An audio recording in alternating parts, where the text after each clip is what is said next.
Moin, Ladies and Gentlemen. Ich darf euch wieder recht herzlich zu einem sehr umfangreichen Airsoft-Video begrüßen. Und wir schauen uns heute zusammen die neue Variante der Norwich SSG 96 an. Bedeutet, hier haben wir jetzt die MK2 auf dem Tisch und wer sich zurückerinnert, MK1 oder die erste Version, mittlerweile 3 Jahre her, die Zeit vergeht relativ zügig, hatte ein paar Schwachstellen gerade beim Thema Hop-Up, war aber out of the box ein brauchbares Modell damals. Fand ich persönlich sogar fast ein bisschen besser wie damals die SSG 10, da sie ein bisschen weniger Kinderkrankheiten hatte. Dennoch sind mir jetzt beim Vorbereiten der MK2 ein paar Punkte aufgefallen, wo ich dann nochmal nachgeschaut habe. Die hatte ich damals gar nicht angesprochen. Gerade so Thema Zylindervolumen und so Geschichten. Dementsprechend wird es heute vermutlich ein bisschen umfangreicher, wie gewohnt. So, die MK2, wie gesagt, beim Hop-Up haben sie es komplett überarbeitet. Bedeutet, ihr habt nicht mehr diese Standard-Well-Hop-Up-Kammer drin aus Zinkguss, sondern jetzt CNC gefräst, lässt sich von außen mega gut einstellen, muss ich sagen. Bedeutet sehr positiv. Es gibt aber auch leider wieder ein paar kleinere, neutrale oder kritische Punkte über das Thema Hop-Up zu berichten. Schauen wir uns, wie gesagt, im Detail an. Und der nächste Punkt, was mir persönlich sehr gut gefällt, ihr habt jetzt nicht diese Festschaft-Version wie noch bei der alten, sondern die MK2 hat jetzt eben den Klappschaft, wie man es einfach vom L96 kennt. Finde ich gut, bedeutet, ihr könnt das ganze Modell für den Transport etwas kompakter gestalten und braucht halt nicht so einen ellenlangen Waffenkoffer, um mit dem Ding auch Spielfeld fahren zu können. Der letzte Punkt wäre noch gewesen, damit es wirklich ein L96 ist, das Kastenmagazin hier unten drin und nicht hier vorne. Aber gut, das ist bauartbedingt natürlich jetzt nicht schnell umsetzbar, sage ich mal. So, das Modell wurde mir kostenfrei zur Verfügung gestellt. Vielen, vielen lieben Dank dafür, auch für das ganze Zubehör. Denn ihr seht, ich habe jetzt hier bereits das Norwich Zielfernrohr drauf verbaut. Es sind 3 bis 9 mal 50. Dann war noch ein Zweibein dabei, ein Monopod war dabei. Also ein Haufen Zeug, das schauen wir uns alle später kurz im Detail an. So, wie gesagt, wird ein bisschen umfangreicher. Macht euch vielleicht ein Bierchen auf und los geht's.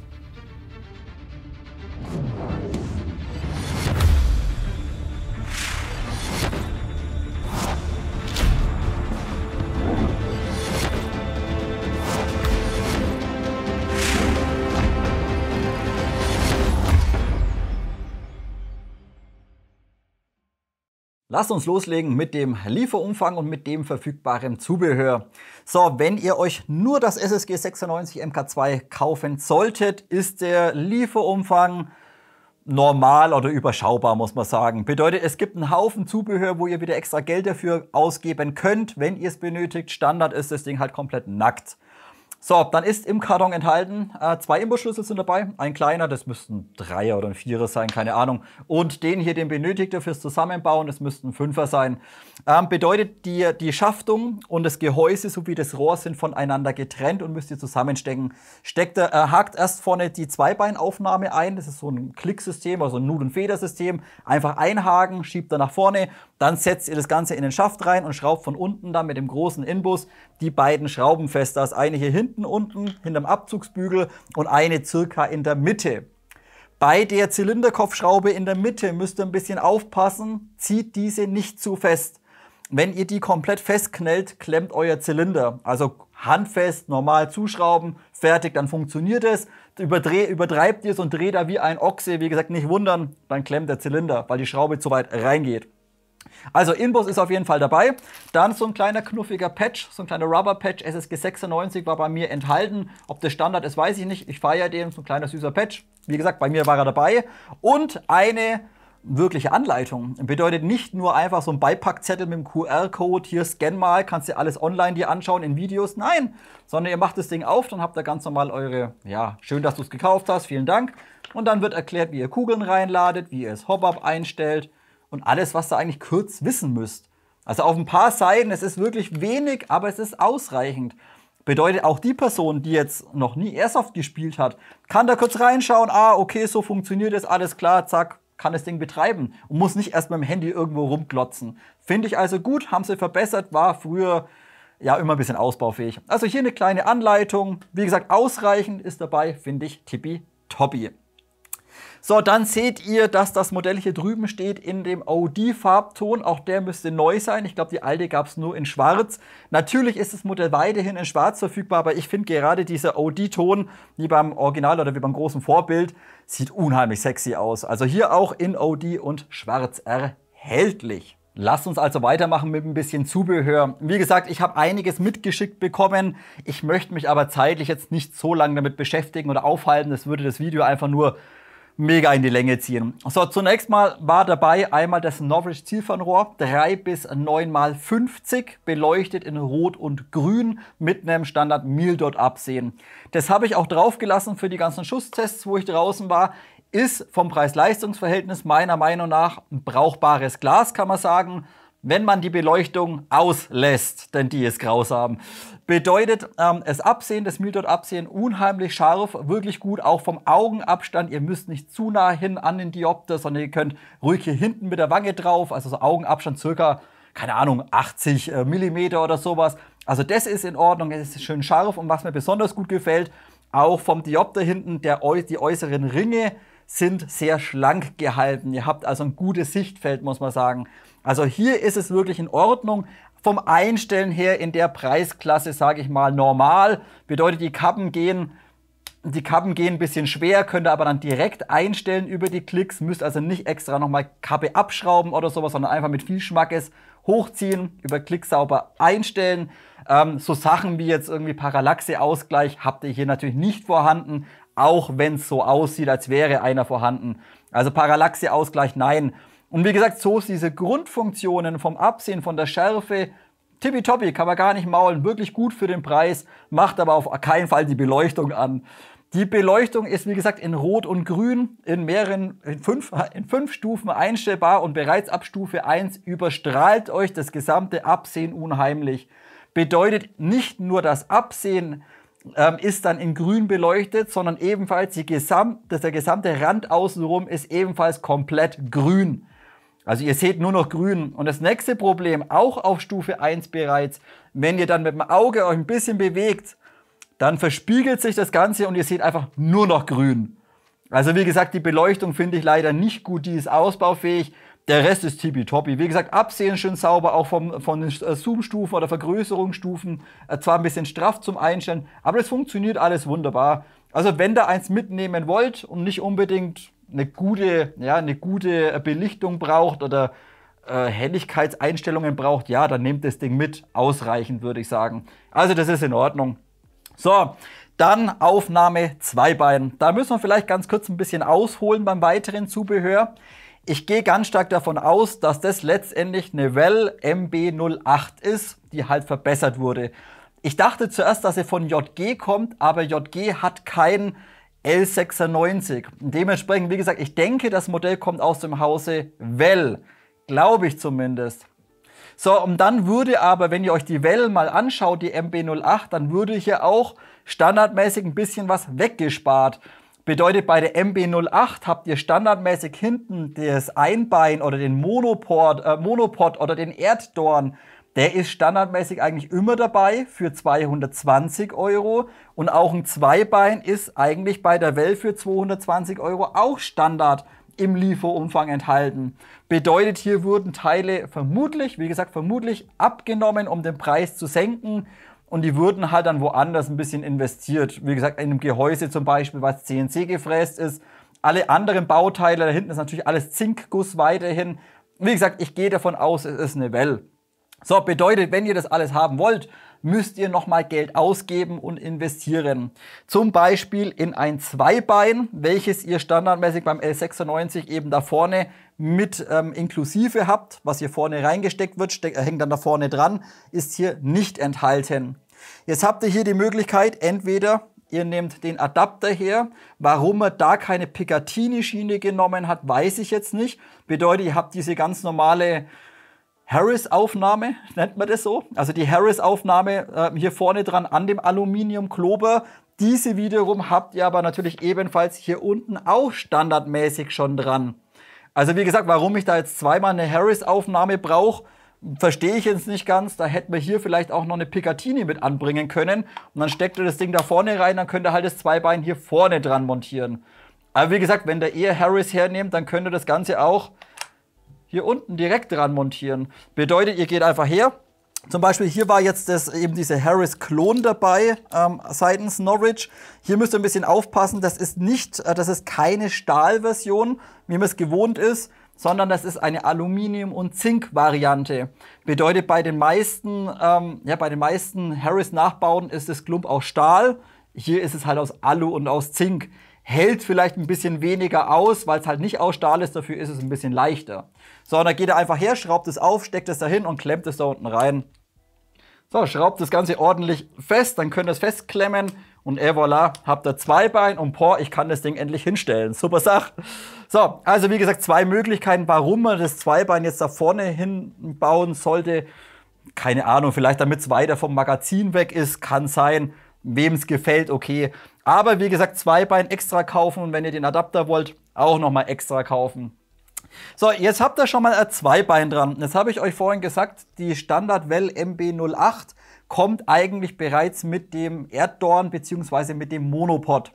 Auch das müsst ihr separat bei dem Modell leider dazu kaufen oder gibt es separat. Das wäre dann einmal dieses Bauteil und dieses ist vollständig aus Aluminium gefertigt. Und leider sehr, sehr wackelig. Bedeutet, ihr habt hier hinten unten dran so eine kleine Abdeckung. Warte, ich drehe sie mal so her. Hier hinten so einen kleinen Pinüppel. Da schreiben sie, der ist standardmäßig geklebt. War bei mir nicht. Also bei mir steckt der einfach nur drin und ich konnte den ganz, ganz easy mit dem Fingernagel rausziehen. Also der sitzt wirklich sehr, sehr, sehr loose drin letztendlich. Sollte er geklebt sein bei euch, müsst ihr halt mit ein bisschen mehr Kraft vorgehen. Auf jeden Fall die Kappe einmal runter machen und dann könnt ihr eben den Erddorn oder den Monopod hernehmen und dann schraubt ihr euch den da hinten rein. So, und dann schraubt ihr letztendlich das Ganze einfach nur in ein Kunststoffgewinde rein und da ist leider sehr viel Luft überall vorhanden. So, lasst mich das mal vollständig reinschrauben. So, jetzt sitzt das Ding komplett drin und wenn ihr jetzt denkt, okay, ich stelle über das Gewinde ein, also quasi die Feinjustierung, das Ding wackelt da hinten wie ein Hundschwanz. Also das hat da locker 4 mm Luft in dem Gewinde, klappert, scheppert hin und her. Dementsprechend, ja, wie gesagt, wenn dann braucht, okay. Einmal rein, dann einmal rausziehen das Ganze komplett. Und auch hier werdet ihr feststellen, das alles wackelt sehr stark rum. Also wie gesagt, wenn ihr darauf verzichten könnt, ob man es unbedingt braucht, sei mal dahingestellt.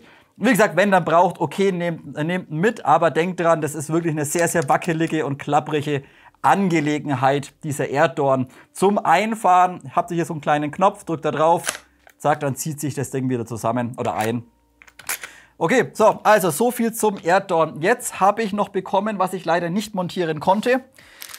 Ihr habt hier vorne standardmäßig out of the box keine Möglichkeit, eine Schalldämpferattrappe zu montieren und auch leider keine Möglichkeit, einen integrierten Schalldämpfer zu verwenden.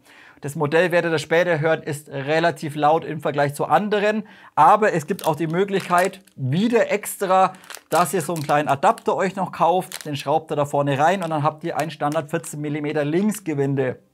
So, ihr werdet später bei den Nahaufnahmen feststellen, da hat der liebe Reaper schon mit ein bisschen Edding korrigiert, denn ich habe die Kappe nicht runterbekommen.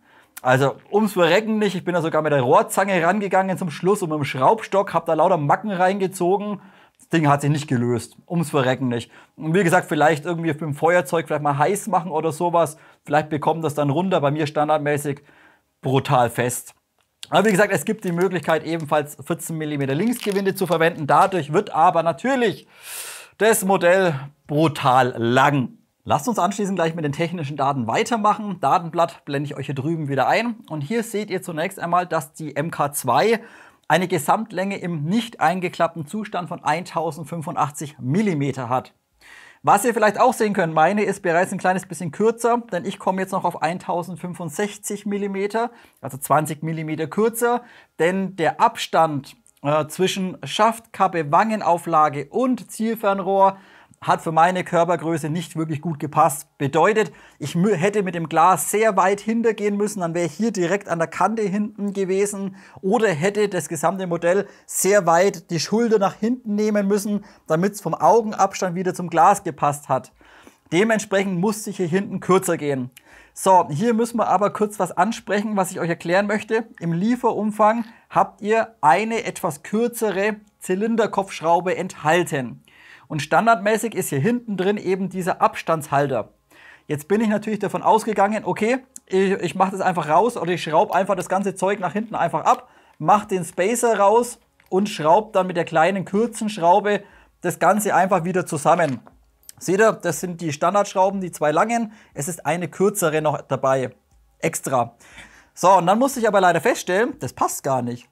Bedeutet, die Aufnahmen, so ist das Ganze standardmäßig und dann ist die Arretierung hier innen drin, weicht zu der hier komplett ab. Bedeutet, wenn ihr das Ganze ohne den Abstandshalter montieren wollt, dann passt es zwar unten mit der unteren Schraube, aber oben steht das Ganze 2 mm ab, also steht schräg und dann wird euch auch die Aufnahme für den Trageriemen wird dann nicht mehr sauber gehalten. Also warum sie hier nicht exakt 1:1 die gleiche Aufnahme innen drin im Kunststoff gefertigt haben, das verstehe ich leider nicht ganz. Was ihr vielleicht ein bisschen erkennen könnt, ich habe mir das jetzt einfach mal rausgemessen, kurzerhand mit dem Messschieber angerissen und habe dann hier innen drin genau 2 mm Material letztendlich abgetragen, damit die Schaftkappe auch hier wieder sauber aufsitzt, plan aufsitzt und eben auch die Aufnahme für den Trageriemen wieder sauber gehalten wird. Und erst jetzt passt das Ganze. Also wie gesagt, wenn ihr auch ein bisschen kompakter gehen wollt, achtet drauf, ihr müsst den Block innen drin oder den Kunststoff ein kleines bisschen modifizieren. Wie gesagt, warum sie das gemacht haben, verstehe ich nicht. Hätten es doch 1:1 die gleiche Aufnahme letztendlich fertigen können. So, das machen wir jetzt einfach mal ein bisschen provisorisch fest. Dann passt das schon, das Ganze. Sind übrigens sehr, sehr lange Schrauben. Ihr seht, ne? Ach, schaut mal, passt schon. So viel zur Länge. Natürlich, wie vorhin schon angesprochen, ihr könnt das Ganze jetzt eben bei der MK2 auch einklappen und dann kommt ihr auf eine Transportlänge von 850, ich glaube 850 waren es, 850 mm. Braucht also nicht so einen ellenlangen Waffenkoffer letztendlich rumschleppen. So, und dann vielleicht vorweg, bevor es gleich weitergeht mit dem Chronotest, noch Punkt Gewicht. 3760 Gramm lagen wir, glaube ich, unbeladen, ohne ZF, also nackig. Ist natürlich auch im Vergleich zu anderen Modellen ein bisschen massiver, ein bisschen wuchtiger, kleines bisschen schwerer. Aber wie gesagt, nicht zu schwer, ist schon noch in Ordnung, aber halt ein bisschen schwerer wie jetzt zum Beispiel eine VSR oder sowas. So, und der letzte Punkt ist dann eben der Lauf. Seht ihr drüben, 430 mm, 6,03 mm Innendurchmesser. Das ist auch korrekt. An mehreren Positionen den Lauf nachgemessen, sind genau 6,03, das passt perfekt. Aber der Lauf zu nichts kompatibel. Bedeutet, wenn euch der Messinglauf verschlissen ist eh nicht der beste von der Qualität. Schauen wir uns später an. Seid ihr dazu genötigt, genau den gleichen Messinglauf wieder reinzubauen. Ihr kommt also hier nicht. Ja, ihr könnt eigentlich hier keinen Edelstahllauf oder qualitativ hochwertigen Lauf in diesem Modell leider verbauen. Auch wenn der Messinglauf, wie gesagt, relativ schnell verschleißen wird, eventuell. Wie gesagt, dazu später mehr. Preisstruktur vielleicht noch, seht ihr drüben, kostet jetzt 400 €, bedeutet 50 € teurer wie die alte Version. Das ist rein im Vergleich alte, neue Version, finde ich das gerechtfertigt. Aber wie vorhin schon auch angesprochen, ich denke, das ist eine Well MB08 und die bekommt man mit Monopod und mit Zweibein ab 220 €. Bedeutet, ihr zahlt halt den ganzen Aufpreis letztendlich, dass ihr das Gehäuse drin habt und dass ihr einen Edelstahlzylinder habt und die Alu-Hop-Up-Kammer. Aber wie gesagt, ja gut, können wir uns drüber streiten. Wie gesagt, wäre vielleicht auch ein bisschen günstiger gegangen. Aber im Vergleich ist es noch in Ordnung. So, Chronotest. Vorhin schon vielleicht kurz angesprochen, Thema Volumen müssen wir heute im Detail drüber sprechen, denn das Modell hat aufgrund der Bauform einen relativ kleinen Zylinder drin für ein Federdruckmodell. Bedeutet, wir kommen gerade mal auf ein Verhältnis von 2,3:1. Und wenn ihr euch das mal überlegt, das haben teilweise schon SAEGs. Also da brauche ich nicht unbedingt ein Federdruckmodell. Im Vergleich, andere moderne Federdruckmodelle mit einem großen Zylinder drin haben halt 3,0:1, 3,2:1, 3,5:1 oder sogar 4:1. Und das macht sich leider auch in der Energie und im Repetiergewicht sozusagen, macht sich das leider sehr stark bemerkbar. So, ich schweife ein bisschen ab. Lasst uns zunächst den Chronotest anschauen. Ich habe das Modell für euch nachgekront mit 0,3 Gramm, weil 0,2 interessiert keinen. 0,3 Gramm und ebenfalls 0,45 Gramm.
Somit haken wir den Chronotest ab und jetzt lasst uns im Detail noch über Energieabgabe, Repetiergewicht und vor allem Hop-Up kurz eingehen.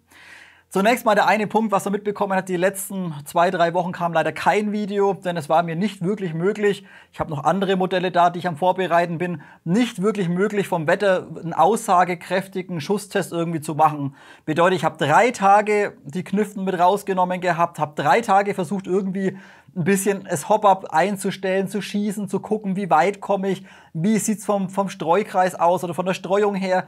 Es war jedes Mal so windig, dass ich nach 2 Magazinen wieder alles eingepackt habe und wieder nach Hause gefahren bin, weil es einfach vom Wetter her nicht anders ging. So, bedeutet, die MK2 hatte ich, wie gesagt, an 3 Tagen dabei. 2 Tage habt ihr komplett vergessen können. Bedeutet, es war so windig, dass selbst die 0,46 Gramm Novritsch BBs, die hier, dass selbst die nach 40 Meter komplett nach rechts weggedriftet sind. Also ihr habt nichts drauf mit dem Ding. Absolut null. So, jetzt letzte Woche nachmittags nach der Arbeit mal kurz Zeit, da war es wirklich windstill. Da konnte ich das Teil wirklich das erste Mal bei Windstille testen. Und selbst da sind die BBs leider leicht nach rechts abgedriftet. Und das immer bereits nicht erst hinten, sage ich mal, irgendwo bei 80 Meter. Nö, bereits bei 50 Meter haben wir immer einen leichten Rechtsstrahl drin. Bedeutet, ich musste dann wirklich die Woche hergehen und musste das Modell dann quasi gegen den Wind lehnen oder gegen den Hop lehnen, also quasi so drehen. Ich habe jedes Mal so krumm geschossen, damit die BB wirklich gerade geflogen ist. Es war mir also nicht möglich, eine gerade und saubere Flugbahn hinzubekommen, auch mit eingeschossenem Hop-Up, eingestelltes Hop-Up und das Ganze bei wirklich sehr, sehr geringem Wind. Also ich habe bei jedem Schusstest immer einen Rechtsstrahl gehabt. Dementsprechend kann ich eigentlich ausschließen, dass es wirklich am Wind lag. Entweder passt irgendwas mit dem Lauf nicht oder ich zeige es euch später, der Tensioner hat in der Hop-Up-Kammer ein bisschen Spiel. Der kann links und rechts ein bisschen hin und her wackeln, vielleicht liegt es daran, vielleicht liegt es an der Form des Tensioners, weiß ich nicht. Also mein Modell, wie gesagt, immer 50, 60 Meter, immer leicht nach rechts weg. So, zum Hop-Up einstellen, aber extrem geil umgesetzt, muss ich sagen. Bedeutet, ihr habt jetzt hier bei der MK2 letztendlich hier vorne am Rohr so eine Plastikabdeckung drauf, die schiebt ihr mit dem Finger kräftig nach vorne und voilà, habt ihr hier innen drin euer Hop-Up-Einstellrädchen aus Alu. Und bedeutet, ihr kommt hier wunderbar hin, auch mit dem Handschuh an und könnt hier sehr, sehr fein einmal euren Hop einstellen.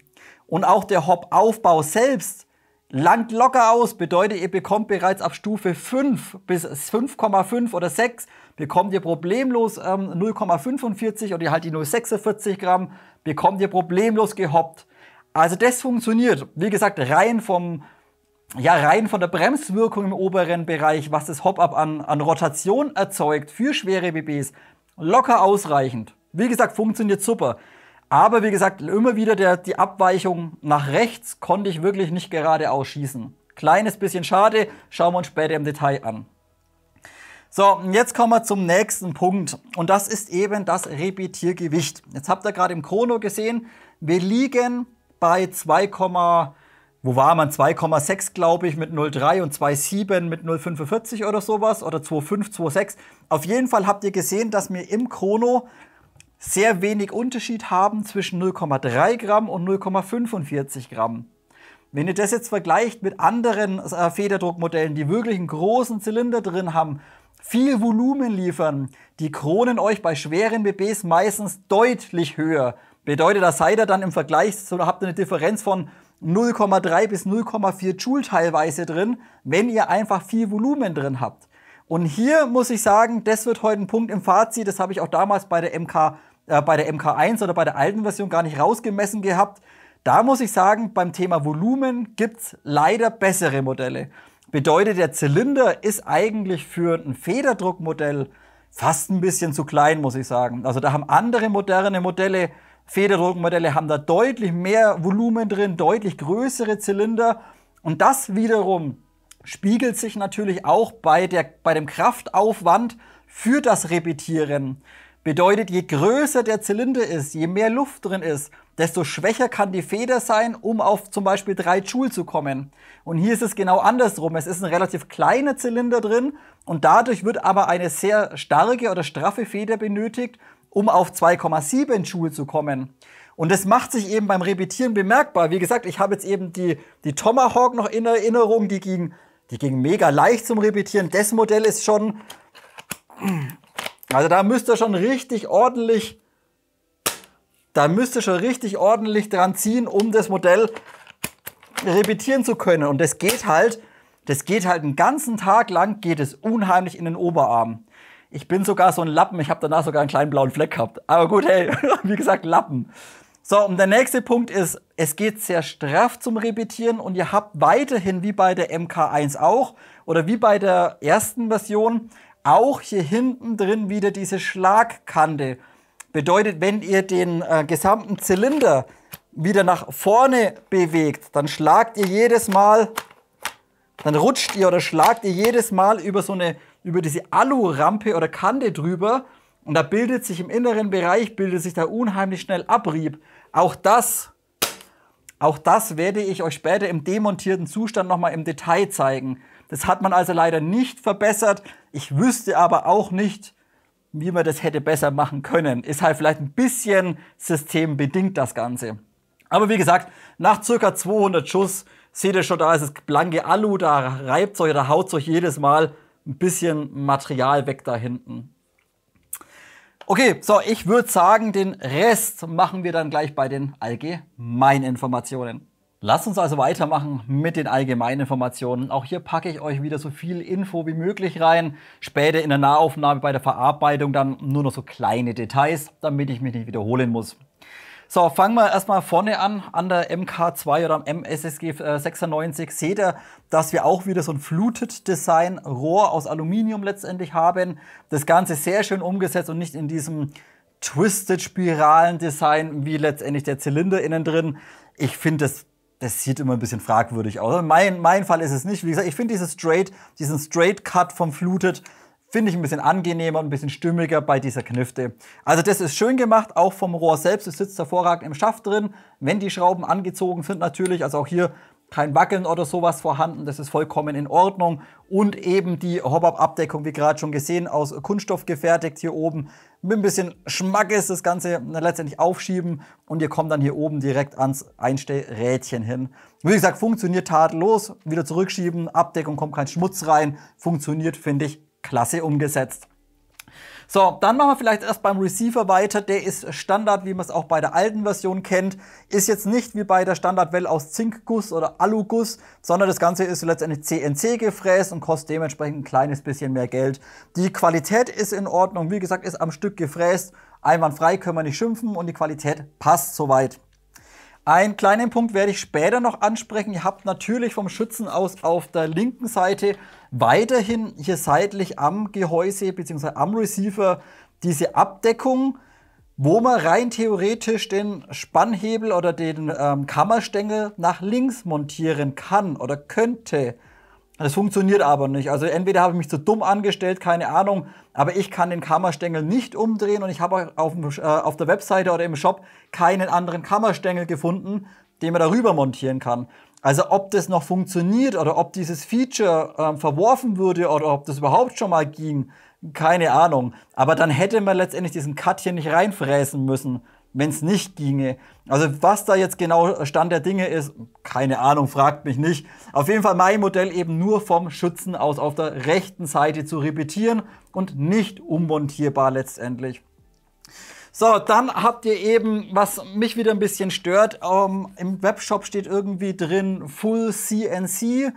Ja, der Receiver ist CNC gefräst, das stimmt schon, aber mit Full CNC hat es eigentlich nichts zu tun, denn alle anderen Bauteile sind aus Zinkguss oder Aluguss gefertigt. Bedeutet, der ganze Block da hinten drin ist aus Guss, das ganze innere Gehäuse ist aus Guss, die ganze Abzugsgruppe ist aus Guss.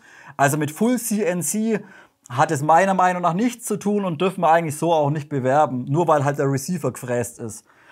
Dann haben wir hinten das Scharnier, auch das ist nicht aus Stahl, sondern auch das ist weiterhin nur aus Zink gefertigt und hat leider ein kleines bisschen Spiel drin, was sich sogar ein bisschen bemerkbar macht, wenn ihr repetiert.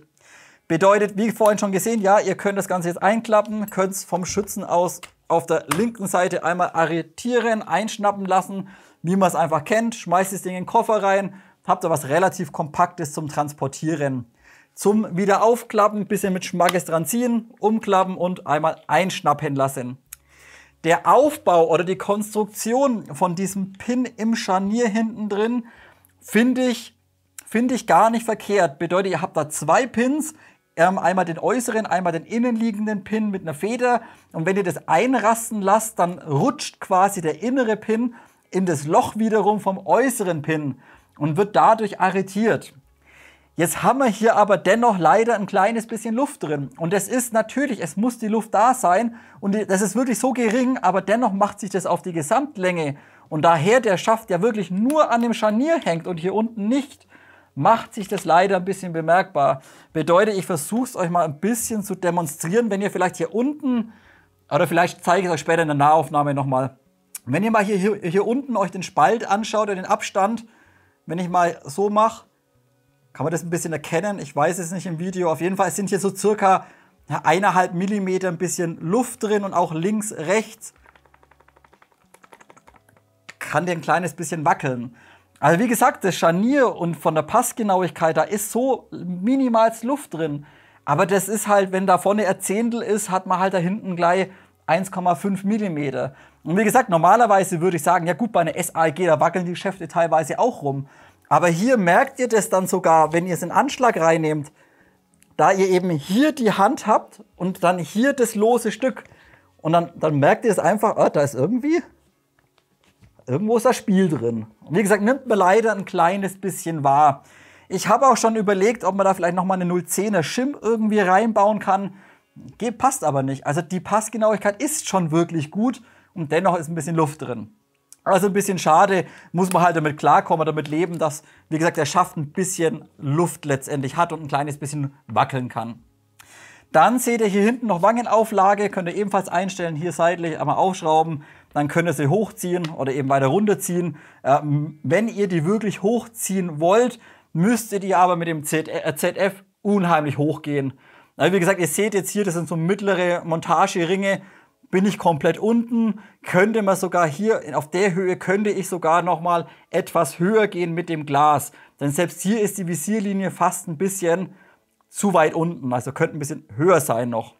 Aber wie gesagt, Wangenauflage zum Einstellen und die Schaftkappe hinten, wie vorhin schon gesehen beim Demontieren, einmal aus Gummi gefertigt und wird hier letztendlich nur aufgesteckt hier hinten. Also könnt ihr ganz easy einmal runterziehen letztendlich. So, dann lasst uns über den Schaft sprechen. Der Schaft ist ebenfalls von der Qualität her in Ordnung, würde ich sagen. Er kommt nicht, versteht mich nicht falsch, er kommt nicht jetzt zum Beispiel an die Tomahawk ran. Die war von der Schaftung oder vom Spritzgussverfahren wirklich hervorragend, also perfekt. Das Ding kostet aber 600 €, ne? Hier habt ihr ein etwas günstigeres Modell. Der Schaft ist komplett aus Polyamid-Kunststoff gefertigt. Die Qualität ist vollkommen in Ordnung. Er fühlt sich von der Haptik gut an. Ihr müsst aber halt damit klarkommen, dass gerade beim Übergang von den Spritzgussformen hier halt doch relativ scharfe Kanten überall ein bisschen spürbar sind. Also komplett einmal außenrum, auch hier innen drin im Abzugsbügel. Wie gesagt, merkt man aber letztendlich auch nur mit einem blanken Finger. Wenn ihr Handschuhe anhabt, dann stört es nicht mehr weiter. Aber wie gesagt, irgendwo muss ja der Preis herkommen. 400 € im Vergleich zu 600 €. Aber wie gesagt, ich finde ihn gut und ich finde auch, dass das Ganze jetzt eben in der Klappschaft-Variante erhältlich ist. Finde ich ebenfalls gut. Es gibt jetzt noch ein paar kleinere Dinge an dem Schaft, die ein bisschen klappern. Zum Beispiel hier vorne drin habt ihr die Aufnahmetrageriemen. Das klappert komplett rum. Also könnt man auch vielleicht mit ein bisschen Isoband oder ein bisschen Schaub irgendwie noch nachhelfen, dass das eben nicht klappert. Und wie gesagt, die hintere Aufnahme für den Trageriemen, die wird letztendlich nur geklemmt, wenn ihr die Schaftkappe wirklich sehr stark festzieht. Ansonsten klappert euch die auch ein bisschen rum. Habe ich vorhin schon kurz angesprochen, wenn ihr das innen drin ein bisschen anpasst, den Kunststoff abtragt, dann wird es schön da hinten drauf gequetscht und dann quetscht eben entsprechend auch die Aufnahme von Trageriemen einmal hin an den Schaft, dann klappert da nichts mehr. So, und natürlich hier nochmal Trageriemenaufnahme hier in der Mitte, aber nur vom Schützen aus auf der rechten Seite vorhanden, nicht vom Schützen aus auf der linken Seite und natürlich das Ganze hier nur aus Zink gefertigt, das gesamte Klappscharnier innen drin. Dann lasst uns eben nochmal ein kleines bisschen im Detail über das System, das Feeding und die Magazine sprechen. Kombiniere ich heute einfach ein kleines bisschen. So, wie vorhin schon kurz angesprochen, das Modell selbst geht im Vergleich zu anderen leider relativ relativ ist immer schwierig, ne? Kommt darauf an, wie viel Schmack es beim Oberarm hat, aber geht einfach ein bisschen schwieriger und schwerer zum Repetieren wie andere Modelle. Und was mir auch aufgefallen ist, bei den meisten Federdruckmodellen, ihr macht den Kammerstängel hoch, ihr zieht ganz smooth, nach hinten wird es halt schwieriger, weil die Feder stärker gespannt wird, natürlich. Bei dem Modell habt ihr am Anfang, wenn ihr den ersten Weg zurücklegt, warte mal, ich drehe es euch mal so her, bevor der Zylinder sich überhaupt in Bewegung setzt, habt ihr nochmal so eine Art Widerstand drauf. Bedeutet, ihr müsst erstmal ein bisschen, reißen, bevor sich der Zylinder überhaupt in Gang bewegt. Und dann, wie gesagt, dann geht er einfach relativ schwer zum Repetieren. Wenn er dann mal hinten arretiert ist, dann geht er relativ smooth nach vorne, also kein starkes Kratzen, Haken oder sowas, nur eben, ihr hört es vielleicht auch, hier eben wieder, wie beim alten Modell auch, eben wie vorhin schon angesprochen, diese Schlagkante, wo ihr jedes Mal drüber rutscht und drüber schrabbelt und euch dementsprechend das Material ein kleines bisschen, ja, vermackt oder abnehmend einfach. Wie gesagt, sprechen wir später nochmal an. Der Kammerstängel selbst ist in Ordnung, der ist aus Stahlguss gefertigt, also nicht irgendwie CNC gefräst, sondern aus Stahlguss, komplett gegossen, passt wunderbar dran, ist von der Länge her einwandfrei, kann man schön repetieren, das ist in Ordnung. Und wie gesagt, auch Stahlguss, das wird schon halten, das Zeug. So, jetzt der nächste Punkt ist natürlich Thema Magazin. Ihr habt hier weiterhin die ganz normalen L96 Magazine drin, die zum Lösen zwar gut sind, also im Vergleich zum VSR-Magazin springen sie euch schön raus, aber ihr kommt natürlich hier vorne ja, wieder relativ wurstig an den Magazinhalter hin. Bedeutet, ihr müsst dann genau vorne am Zweibein hoch und müsst dann hier unten drin, hier vorne, einmal kräftig reindrücken und dann springen euch die raus. Das finde ich, von dieses Rausspringen, finde ich bei den Magazinen, warte mal, ich stelle sie euch mal aufs Zweibein. Dieses Rausspringen von den Magazinen finde ich wirklich klasse. Aber wie gesagt, da zum Erreichen, naja, es geht schon. Wie gesagt, ich habe jetzt relativ kleine Finger. Ich komme gut hin, wenn man ein bisschen dickere Hände hat oder dickere Finger mit Handschuhen. Ist vielleicht der Durchgang ein bisschen klein, damit man den Magazinhalter betätigen kann. Aber das passt schon. So, und wie gesagt, das sind die ganz normalen Standardmagazine. 22 Schuss Kapazität, 14 € aus Acrylkunststoff. Ist in Ordnung, sind billige Magazine. Und wie gesagt, ich finde es einfach schön, dass die hier so gefedert sind. Und wenn ihr dann das Magazin löst, klack, springt euch das direkt in die Hand rein. Und das finde ich eben gut. Bedeutet, ihr müsst nicht wie bei einer VSR dann einen Knopf drücken, dann seitlich irgendwie rein und ein bisschen dran ziehen. Nein, die springen euch einfach entgegen. So, einen kleinen Punkt aber noch, bevor wir ein paar Schüsse abgeben. Im Allgemeinen die Ergonomie müsst ihr ein bisschen im Hinterkopf behalten, ist natürlich nicht das aktuellste Scharfschützen- Präzisionsgewehr. Natürlich, sie ist schon ein bisschen in die Jahre gekommen und dadurch auch vom Design her ein bisschen kantig und nicht ganz so ergonomisch wie manch modernere Systeme. Ich finde den Schaft hinten, der ist immer noch gut von der Ergonomie her, das passt wunderbar. Man kann eben die Hand schön reinlegen, bisschen größer, bisschen wulstiger im Vergleich zu anderen Modellen. Das passt aber noch.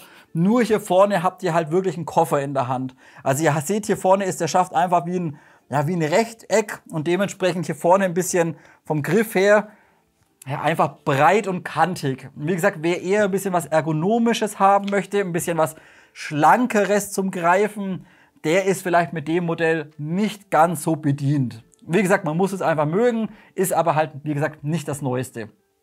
So, dann, wie gesagt, dann legen wir mal ein Magazin ein. Das sind 0, was habe ich denn da jetzt rein? Ich glaube 0,32, ist ja wurscht, zum Testen langt. Auf jeden Fall vielleicht noch kurz zum Befüllen. Gerade für Einsteiger, die meisten werden es natürlich wissen. Im Lieferumfang ist kein Speedloader dabei. Bedeutet, ihr braucht einen handelsüblichen Speedloader. Und dann werdet ihr euch denken, wie bekomme ich denn da die BBs rein? Das ist total simpel. Ihr haltet einfach mit den beiden Fingern den Durchgang nach vorne und nach hinten haltet ihr zu. Also dass der Füllstutzen letztendlich nur noch oben offen ist. Einfach Finger drauf und dann nehmt den Speedloader ohne Aufsatz und drückt einfach von oben gerade die BBs rein. So, und das funktioniert einwandfrei. Wie gesagt, 22 Schuss, Double-Stack-Magazin ist in Ordnung. So, dann Magazin einlegen, einfach da unten reingehen, vorne rein und hochdrücken, zack, arretiert sauber, sitzt sauber drin, ist in Ordnung. Wie vorhin schon mal ganz am Anfang schon kurz angesprochen, wenn ihr das Original L96 kennt, natürlich kein Originalsystem. Klemmt? Na, okay, will nicht, keine Ahnung. So, auf jeden Fall, es wäre vielleicht noch geil gewesen bei diesem Schaft, wenn sie uns zumindest hier unten, weil das ist alles Freifläche hier unten dran, seht ihr das? Wenn sie hier unten noch so ein kleines Fake-Magazin rangemacht hätten. Einfach so ein kleines schwarzes Kunststoffteil, dass es halt wirklich aussieht wie ein L96. Ich meine, da vorne hat die Scharfwaffe kein Magazin drin, das ist immer hier. Wie gesagt, das würde noch geil sein, hier unten so ein kleines Dummy-Magazin dran, dann wird es halt wirklich nach was aussehen. Hier halt komplett blank, ist in Ordnung. Ist in Ordnung, wäre aber auch schöner gewesen. 3D-Druckdatei anlegen und ein Magazin dran kleben. Dann sieht es nach was aus. So, also geben wir mal ein paar Schüsse ab. Wie gesagt, ich glaube, es sind 0,3 Gramm. Ich bin mir nicht ganz sicher. Es war schon repetiert. Also, Schuss Nummer 1.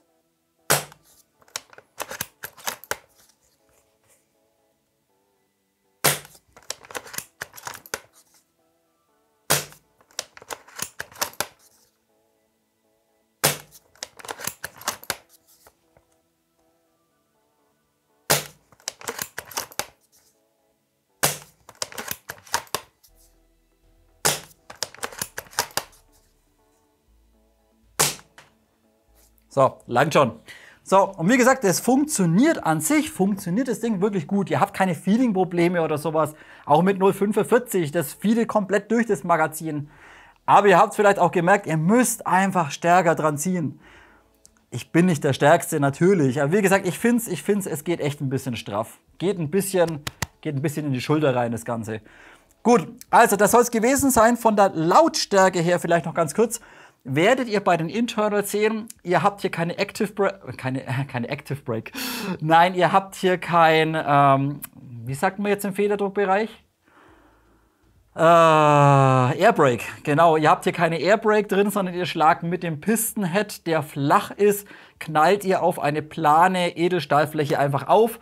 Und dadurch ist das Modell gerade im Vergleich eben auch so zur Tomahawk oder zur Silverbacks kleines bisschen lauter. Bedeutet, ihr habt nicht diesen Pilzkopf-Pistenhead, der quasi in den Radius reinschlägt und dadurch die Energie oder die Lautstärke schöner rausnehmen kann, habt ihr hier nicht. Ihr habt hier einen ganz normalen Plattenaufschlag und dadurch eben auch minimal ein bisschen lauter wie eben andere Systeme.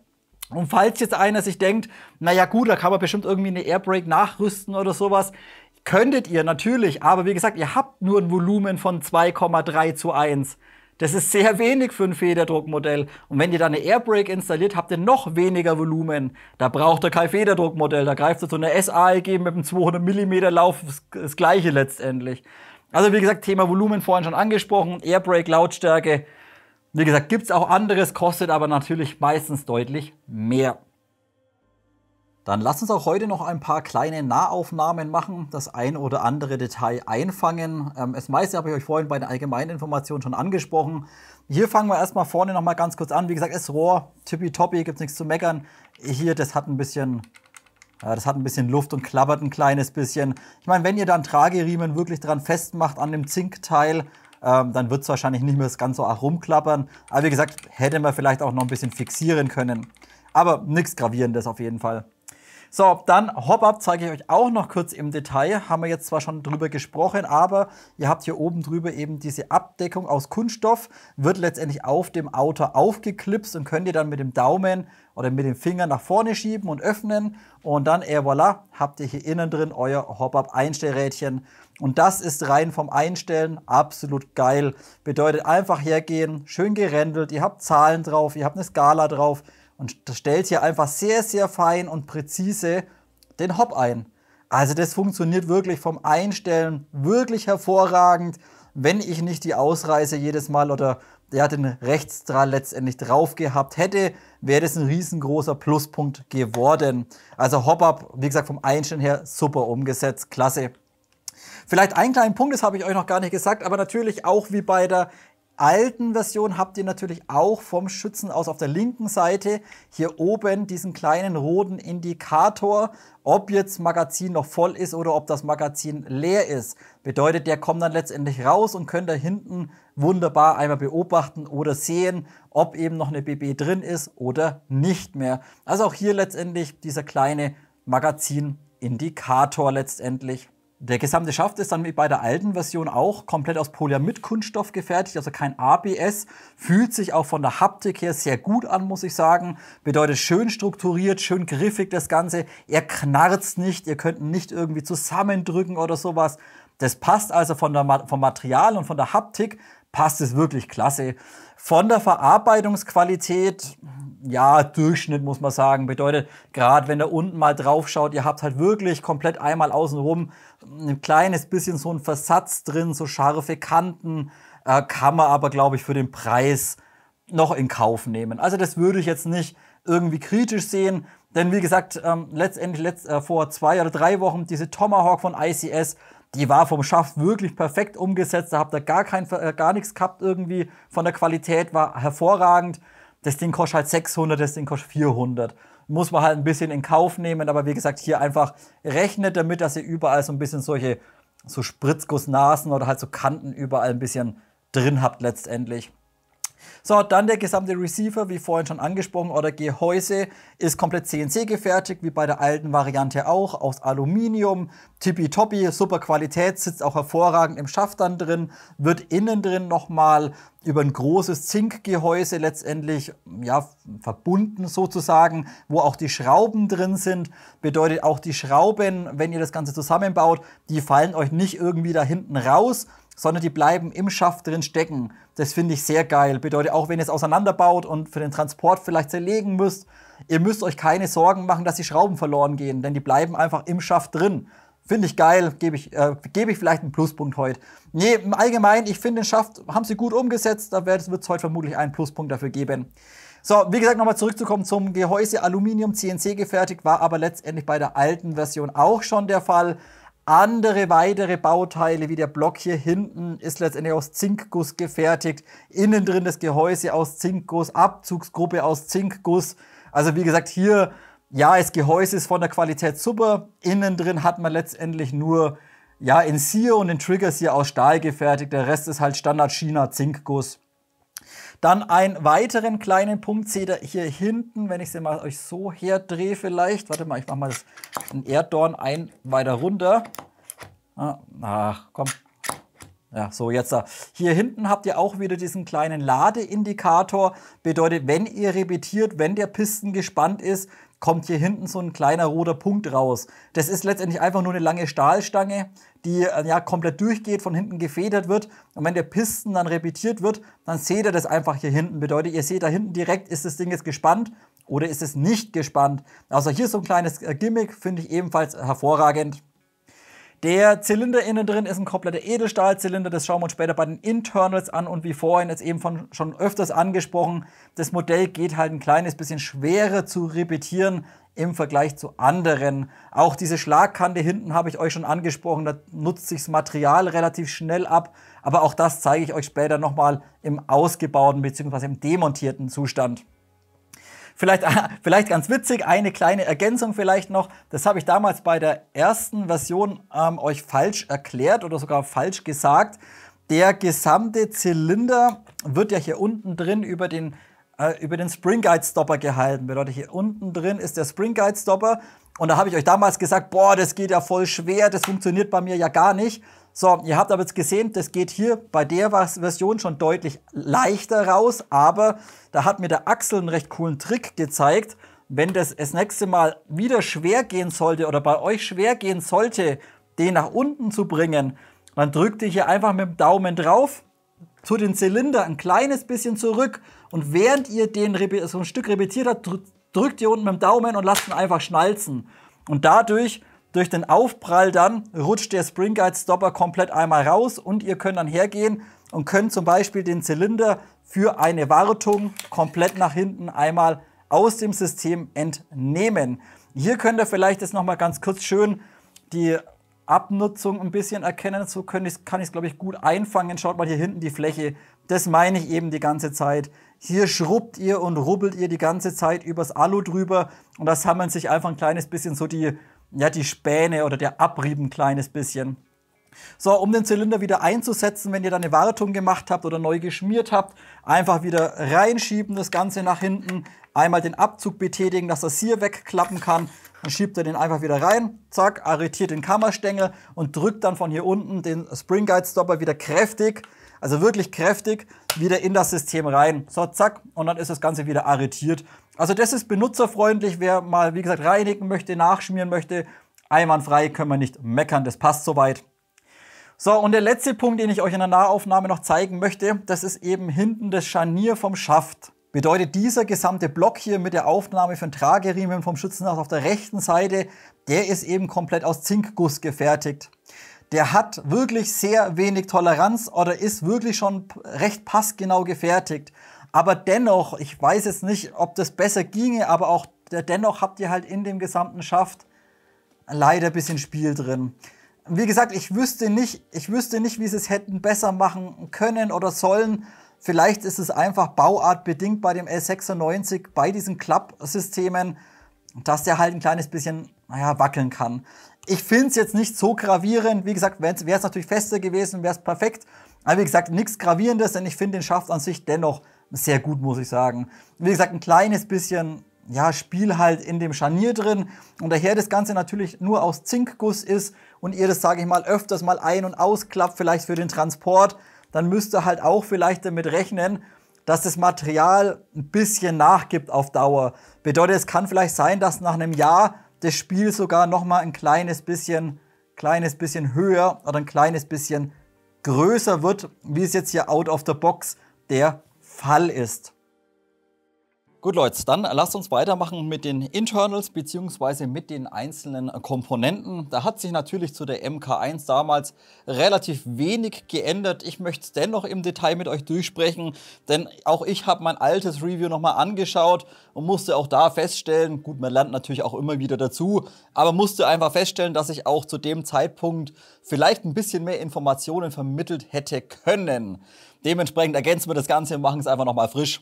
Also, Komponenten der MK2. Ihr seht zunächst mal der gesamte Receiver oben, beziehungsweise Verschlussgehäuse oder Zylindergehäuse, ist natürlich auch im Vergleich zur Original-Well MB08, gehe ich zumindest davon aus, nicht komplett aus Guss gefertigt, sondern CNC gefertigt aus Aluminium. Und das ist auch so ein wunderschönes und gut konstruiertes Bauteil, macht qualitativ einiges richtig. Ihr seht auch vom Fräsen her, haben sie diese Gewindehülsen, haben sie dann extra nochmal separat angebracht. Das ist beim Originalgehäuse von Well, ist es quasi direkt mit rangegossen. Wäre natürlich Quatsch gewesen, hier die ganze Fläche runter zu fräsen, wäre Verschwendung vom Material gewesen. Dementsprechend hier einfach plan gefräst und später dann diese Gewindeaufnahmen hier einfach unten ins Gehäuse reingeschraubt. Aber hier, wie gesagt, von der Qualität her wirklich klasse, schön gefräst alles, einwandfrei, können wir gar nicht drüber meckern. So, jetzt zwei kleine Punkte. Zunächst mal ein kleiner witziger Punkt, liebes Norwich-Team, falls ihr das seht. Seid doch bitte mal so lieb und schaut mal über euren deutschsprachigen Shop drüber. Ich weiß, bei euch arbeiten einige Leute, die vermutlich kein Deutsch können, sondern nur Englisch. Aber Leute, nennt das Ding halt im Shop nicht Verstärker. Das ist ein Gehäuse oder nennt es halt Englisch Receiver. Aber das wirkt irgendwie, der ganze Shop wirkt teilweise, als wäre automatisch übersetzt worden. Und gerade für den deutschsprachigen Bereich, wirkt es halt komisch, wenn ein Gehäuse auf einmal irgendwie Verstärker heißt. Aber wie gesagt, kleine Anmerkung. So, und der nächste Punkt, und da bin ich mir absolut unsicher, aber ich meine, die MK1 damals, war die nicht sogar dafür ausgelegt, dass man sie auf links umbauen hat können mit einem anderen Kammerstängel hinten? Glaube ich zumindest. Es kann auch sein, dass ich mich mega irre, dass es total falsch ist, dass es auch bei der alten nicht ging. Aber auch die MK2 hat natürlich im Receiver oder im Gehäuse hier hinten diese Einlage drin. Bedeutet, ihr habt hier unten zwei kleine Schräubchen drin. Und wenn ihr diese beiden Schräubchen quasi einmal entfernt, dann könnt ihr natürlich vom Receiver diese Abdeckung einmal entfernen. So, seht ihr? Dann fällt die raus. Und jetzt wäre natürlich der Durchgang vom Schützen aus auf der linken Seite offen. Ihr könnt jetzt die zwar da drüben nicht installieren, das passt nicht, natürlich, aber es wäre vielleicht mit einem anderen Kammerstängel sogar möglich, das Ganze auf links umzubauen. Und ich bin der Meinung, wie gesagt, steinigt mich nicht, ich weiß es nicht mehr genau, aber ich bin der Meinung, bei der alten gab es im Shop noch einen anderen Kammerstängel für Linksschützen. Den habe ich jetzt aber nicht mehr gefunden. Und auch war es mir technisch nicht möglich, den Originalkammerstängel umzumontieren. Denn ihr habt ja nur vom Schützen aus rechts quasi hier hinten diese Aufnahme drin mit diesem Klicksystem, mit diesem Hebelsystem. Und wenn ihr das alles auseinanderschraubt, dann habt ihr einen riesengroßen Teilesalat da innen drin, nenne ich es jetzt einfach mal. Also lauter kleine Federchen und kleine Bolzen und kleine Pins. Das springt euch alles dann schön raus da hinten drin. Aber wie gesagt, es war mir standardmäßig nicht möglich, den jetzt einfach rüber zu drehen. Also das hat irgendwie, mit den Federn hat es nicht funktioniert. Ich bin mir unschlüssig, aber ich meine, bei der alten ging das. Wie gesagt, ich habe es jetzt bei der neuen nicht zusammenbekommen. Kann aber auch sein, dass ich da einfach irgendwie hinten irgendwas falsch zusammengesteckt habe. Wenn ihr da irgendwie Videos gesehen habt, dass es doch möglich ist, das umzumontieren auf links den Kammerstängel, wie gesagt, dann gerne verbessern und in die Kommentare reinknallen. Wie gesagt, ich weiß es aktuell nicht und ich habe es auch nicht hinbekommen, das umzudrehen. Okay, so viel einmal zum Gehäuse. Zum Outer müssen wir, glaube ich, nicht so viel ansprechen. Ist ein ganz normales Aluminiumröhrchen. Hier vorne so ein bisschen im Fluted Design. Das sieht recht schön aus und was mir besonders gefällt, dass das Ganze nicht in dieser Spirale ist, wie jetzt zum Beispiel, wie ihr gerade beim Zylinder gesehen habt. Das sieht bei einem Rohr oder bei einem Lauf sieht es immer ein bisschen komisch aus. Finde ich zumindest, aber das ist Geschmackssache. Wie gesagt, ich finde dieses flache Design hier oder dieses geradlinige Design am Outer finde ich ein kleines bisschen angenehmer oder schöner. Also das ist vollkommen in Ordnung. Ein schöner, dickwandiger Aluminiumlauf. Also auch hier nicht jetzt irgendwie zu dünn, dass ihr hergehen könnt und könnt es irgendwie mit viel Kraft irgendwie reindrücken oder mit viel Kraft irgendwie verwinden oder biegen oder sowas. Nee, das ist in Ordnung. Also da ist ausreichend Material drauf von der Stärke her, damit es einfach solide ist und nicht irgendwie verbiegen kann oder so. Ist natürlich nur Aluminium, da muss man ein bisschen drauf achten. Dann habt ihr hier oben noch das Hop-Up-Einstellfenster, das habe ich euch vorhin schon mal gezeigt. Bedeutet, ihr habt letztendlich nur hier oben so eine Ausfräsung drin, wo später das Hopper-Rädchen innen drin sitzt und dann habt ihr einfach so einen Plastikschieber da oben drauf. Wie gesagt, der läuft ein kleines bisschen straff, wird hier aber letztendlich auch nur links und rechts im Auto so eingeklipst letztendlich. Aber wie gesagt, so eine kleine Abdeckung ist in Ordnung. Hätten wir vielleicht auch offen lassen können. Gut, dann wäre vielleicht Dreck reingekommen, ich weiß es auch nicht. Aber wie gesagt, das ist in Ordnung. Fand ich jetzt zum Hop-Up einstellen, fand ich es wirklich tipptopp. Hinten werdet ihr euch jetzt denken, ja, da hängt lauter so blaues Zeug noch dran. Ist das alles verklebt irgendwie? Nö. Also es ist überall, auch bei den ganzen Schrauben vom Abzugssystem, es ist überall so blaue Grütze drauf. Aber das hält nicht wirklich. Also ihr könnt das ganz normal runterschrauben, auch die Schrauben. Ihr braucht da jetzt nicht irgendwo sonderlich viel Kraft, um irgendwas lösen zu können. Und wie gesagt, diese Schraubensicherung, das blaue Zeug, das hält nicht wirklich. Also lässt sich ohne Probleme einmal abschrauben. Was mir auch aufgefallen ist, es klappert und wackelt nichts und auch das Gewinde passt aber auch sehr gut letztendlich dann zum Gehäuse rein. Also ihr habt jetzt nicht irgendwie, wenn ihr es reinschraubt und dann unten sichert, dass ihr irgendwie recht viel Spiel im Gewinde oder so drin habt. Das ist nicht der Fall. Also das ist in Ordnung und was ich euch vorhin auch schon angesprochen habe, leider bekomme ich hier vorne die Abdeckung nicht runter. Bedeutet, ja, das Norwich-Team hat mir hier noch so einen Schalldämpfer-Adapter mitgeschickt auf 14 mm Linksgewinde. Kann ich aber halt leider nicht installieren, weil ich bekomme das Ding hier nicht ab vorne, die Hülse. Ihr seht es vielleicht auch schon, ich muss jetzt für die Videoaufnahme auch wieder ein kleines bisschen reparieren, denn ich habe es natürlich auch mit der Zange probiert und mit dem Schraubstock probiert, habe mir dann letztendlich hier ein paar Macken reingezogen, die habe ich jetzt kurzerhand mit dem Edding überpinselt, mit einem matten, damit man es im Video eben nicht sieht. Aber wie gesagt, selbst mit der Zange, das Ding sitzt mega fest drauf. Also ich weiß nicht warum, keine Ahnung. Wenn ihr das unbedingt runter haben wollt und es sitzt bei euch genauso fest, vielleicht einfach mal brutal heiß machen, mit dem Feuerzeug drauf leuchten oder so, dass das Material sich ein bisschen weitet. Vielleicht bekommt das dann problemlos runter. Aber wie gesagt, bei mir die Hülse vorne, oder die Gewindehülse vorne, sitzt brutal fest drin. Dann lasst uns weitermachen mit der Abzugsgruppe selbst, beziehungsweise mit dem Abzugssystem. Und hier hat sich, glaube ich, nichts geändert. Bedeutet es 1:1 exakt identisch wie bei der MK1 oder bei der ersten SSG 96 letztendlich. und auch im Vergleich zu Original Well nur ein bisschen verbessert oder ein bisschen von der Haltbarkeit her verbessert.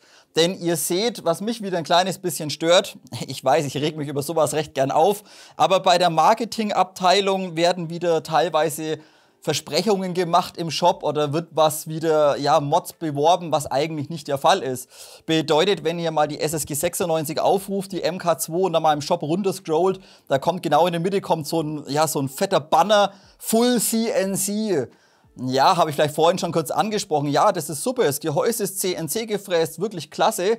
Aber man muss halt auch dazu sagen, mit Full CNC hat das Ding eigentlich nichts zu tun, denn auch hier sind extrem viele Zinkgussteile von Well 1:1 einfach drin verbaut. Also auch hier letztendlich das gesamte Gehäuse ist letztendlich auch gegossen, nicht CNC gefräst. Auch der ganze hintere Block ist alles aus Zinkguss gefertigt. Kammerstängel natürlich auch nur gegossen, nicht gefräst.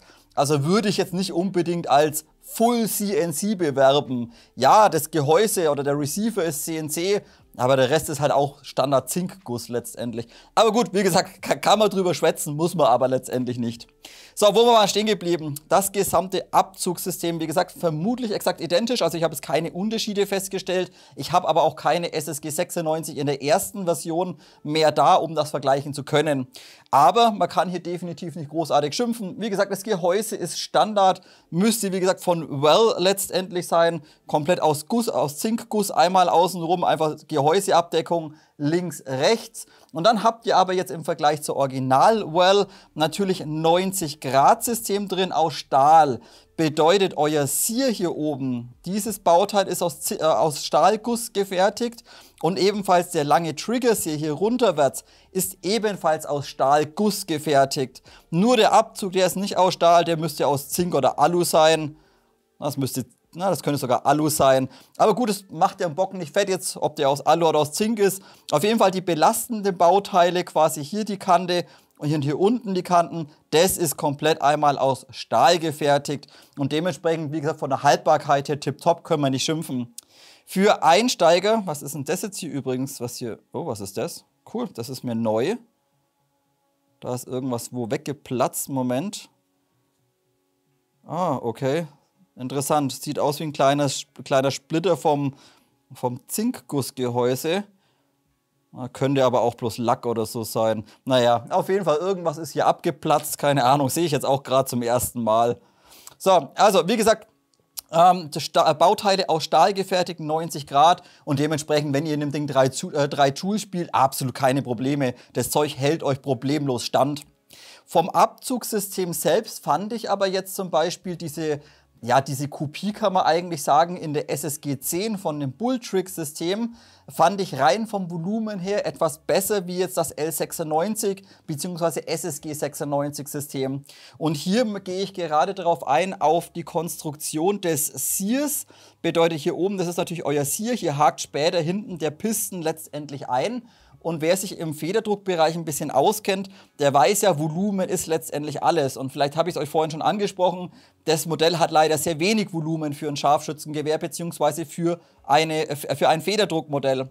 Da hätte man noch ein kleines Fitzelchen mehr Volumen rausholen können, wenn man auch dieses Abzugssystem wie das Bulltrix-System eben konstruiert hätte. Bedeutet, der Sear klappt bei der SSG 96, wenn ihr mit dem Piston drüber fahrt, klappt dieser nach hinten weg, wird also mitgenommen, dann rutscht der Piston drüber, fährt wieder vor und arretiert dann hier unten.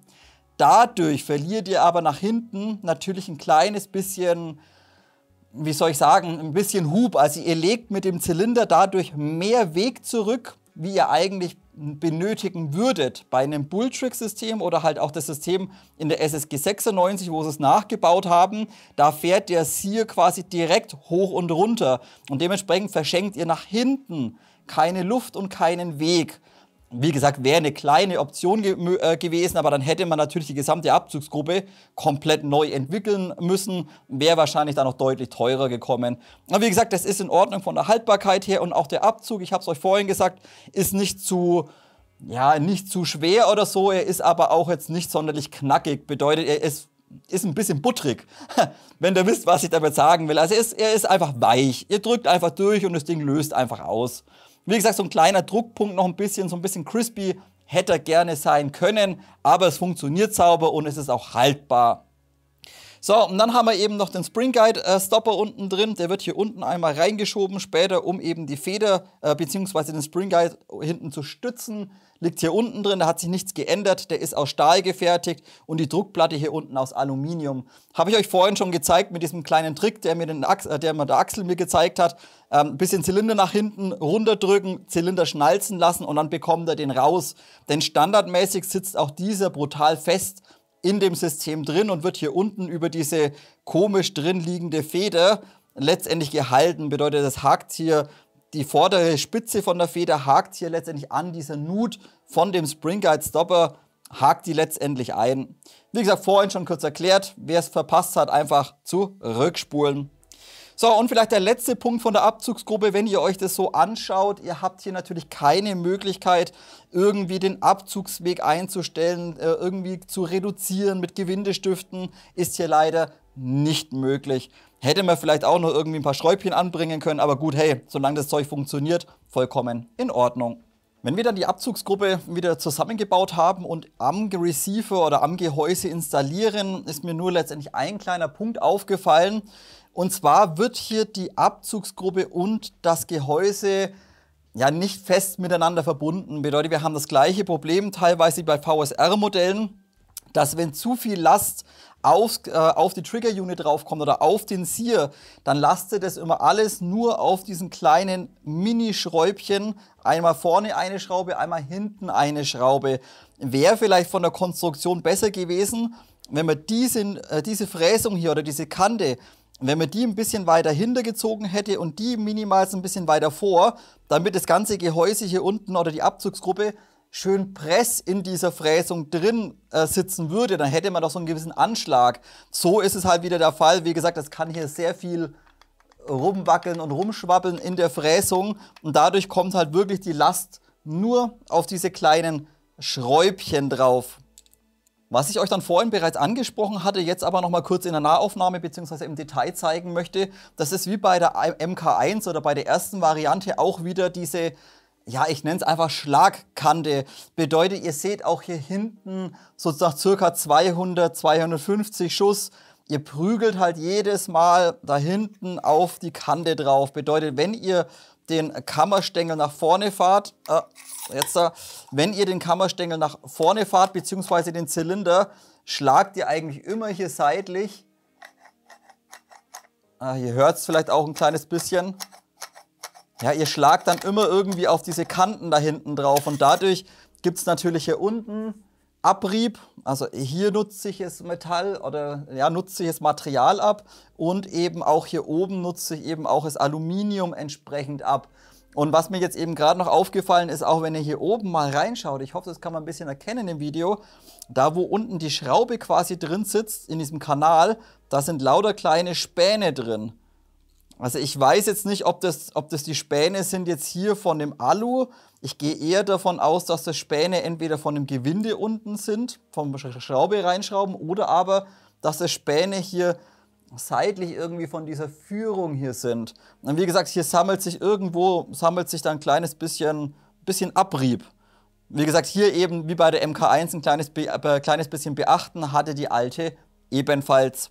So Leute, bis hierher alles tutti und jetzt gehen wir ein bisschen stärker auf die kleineren Probleme der SSG 96 ein und eben auch das, was ich damals im ersten Review ja gar nicht richtig angesprochen habe oder vergessen habe oder whatever. So, und das ist jetzt auch keine sonderliche Kritik irgendwie an Norwich oder so, sondern das ist einfach bauartbedingt von diesem L96-System, da es eben 1:1 übernommen wurde und jetzt nicht komplett neu entwickelt wurde oder aufgebaut wurde. Und da habe ich euch vielleicht vorhin schon kurz angesprochen, beim Chrono habt ihr das vielleicht auch gemerkt, das Volumen im Zylinder ist leider ein kleines Problem und auch der Piston ist zwar in Ordnung von der Qualität, könnte aber ein bisschen mehr Gewicht vermutlich vertragen. Sprechen wir dann gleich an. Schauen wir uns also zunächst den Zylinder an. Das ist auch weiterhin ein Edelstahlzylinder. Der war auch, glaube ich, bei der ersten Generation schon drin verbaut. Der ist auch jetzt halt hier wieder so, ja, so geflutet. Wem das gefällt, ist in Ordnung, mir ziemlich Latte. Und dann eben das Problem, wenn ihr euch den Zylinder jetzt anschaut und das Ganze mal vergleicht mit anderen aktuellen Modellen, gerade eben auch SAS oder auch die Kopie von der SAS, die ICS, die Tomahawk, das sind alles heutzutage Federdruckmodelle mit einem unheimlich fetten Zylinder einmal drin. Und genau hier ist eben das L96 ein bisschen altmodischer und liefert euch eigentlich für ein Federdruckmodell, für schwere BBs zu wenig Luftvolumen. Bedeutet, wenn wir jetzt einfach mal hergehen und uns den Zylinder hier unten mal rausmessen, so gut wie es geht, dann werden wir feststellen, dass er einen Außendurchmesser von gerade einmal 22,3 mm hat und entsprechend auch einen kleinen oder einen geringen Innendurchmesser von 20,2 mm. So 20,2 mm Innendurchmesser.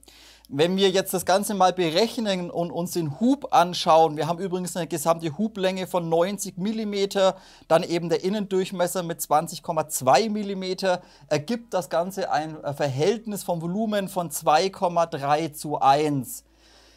Und das ist halt für ein Federdruckmodell heutzutage fast ein bisschen wenig, muss ich sagen. Bedeutet, selbst SAEGs mit einer V2.5 Gearbox drin kommen teilweise auf 2,3, 2,4:1 vom Volumen. Ist natürlich immer Lauflänge abhängig, selbstverständlich.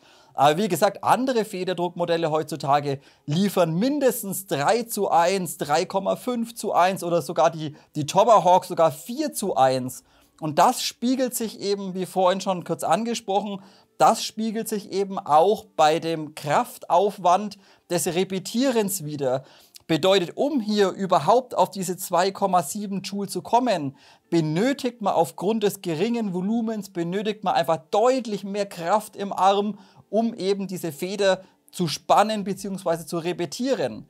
Wäre hier ein größerer Zylinder drin mit mehr Volumen, würde man eben die gleiche Energie rausbekommen und könnte eine deutlich schwächere Feder reinbauen und dadurch natürlich auch deutlich leichter repetieren.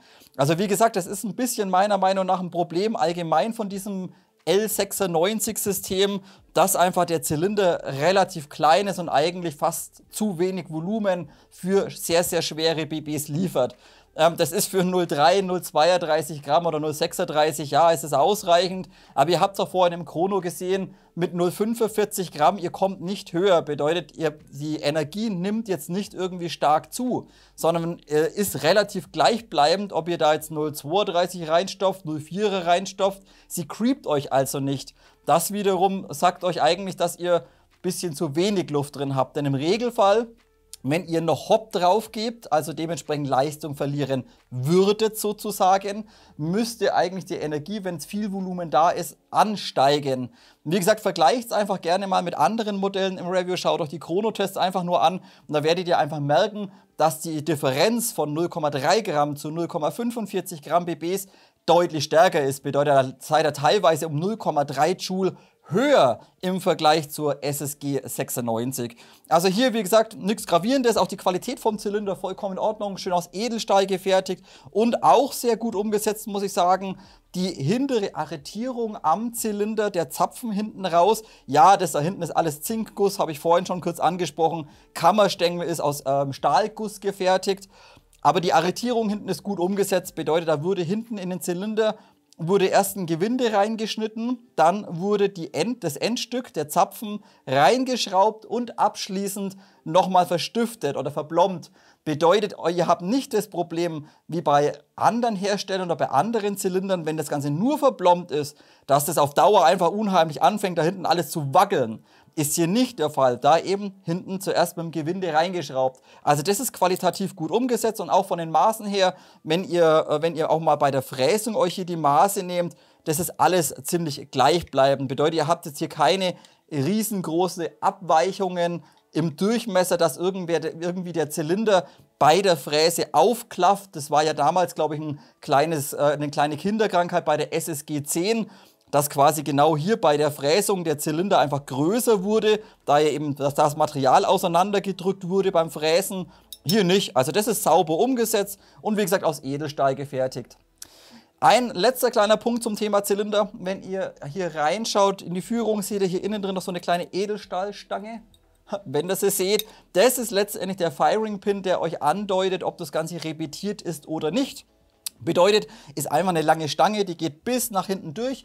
Hinten habt ihr eine kleine Feder drin sitzen und wenn ihr dann repetiert und den Piston zurückschiebt, dann drückt der Piston die Stange einfach nach hinten raus und ihr seht dann hier hinten, okay, das Ding ist geladen bzw. durchgeladen oder repetiert oder eben nicht. Also hier dieser kleine Indikator, finde ich gut, vollkommen in Ordnung, mit so einer kleinen Stahlstange hier innen drin umgesetzt. Und somit sind wir bereits bei den letzten Komponenten der Zylindergruppe. Das sind die Innereien, bedeutet einmal der Zylinderhead vorne, der Piston und ebenfalls der Spring Guide hinten drin. Lasst uns vielleicht erst kurz über den Zylinderhead sprechen. Der ist vollkommen in Ordnung, ist aus Edelstahl gefertigt, dichtet sauber zum Bucking ab. Das passt soweit alles, aber natürlich kommt das Modell ohne Airbrake. Bedeutet, ihr schlagt einfach mit dem Piston hier vorne plan aufs Edelstahl auf und dadurch ist natürlich das SSG 96 nicht das leiseste Federdruckmodell. Also da ist zum Beispiel eine SRS oder auch eine ICS, eine Tomahawk, die sind da ein kleines bisschen leiser, obwohl die Tomahawk jetzt auch nicht im Vergleich zur SRS sonderlich leise war. Aber wie gesagt, hier ein bisschen lauter, da ihr eben keine Airbrake drin habt, kein Pilzkopf sozusagen, der in den Radius reinschlägt, sondern ihr prügelt einfach plan auf die Fläche auf. Das ist halt ein kleines bisschen lauter, aber gut, kann man nicht kritisieren. Qualität ist in Ordnung, O-Ring dichtet sauber ab, was will man denn mehr? So, und jetzt kommen wir zum Piston und da habe ich euch gerade schon angesprochen, der ist von der Qualität vollkommen in Ordnung, da kann man nicht schimpfen, aus Aluminium gefertigt, hier im inneren Bereich. Die Gleitringe müssten aus POM sein. Ja, das müsste POM sein, vorne und hinten jeweils ein Gleitring drauf, ist in Ordnung. Man sieht auch jetzt, wenn man mal rumdreht, ihr seht jetzt auch nicht irgendwie schnell, dass es irgendwie Riefen gibt oder Risse gibt. Auch das ist teilweise bei der, war das die SSG 10? Ich bin mir nicht mehr ganz sicher. Ich meine aber ja, dass quasi diese Fräsung unten innen drin so einen kleinen Grat hatte. Und dann hattet ihr bereits nach 100 Schuss, habt ihr in den Gleitringen so richtige Schlitze drin gehabt.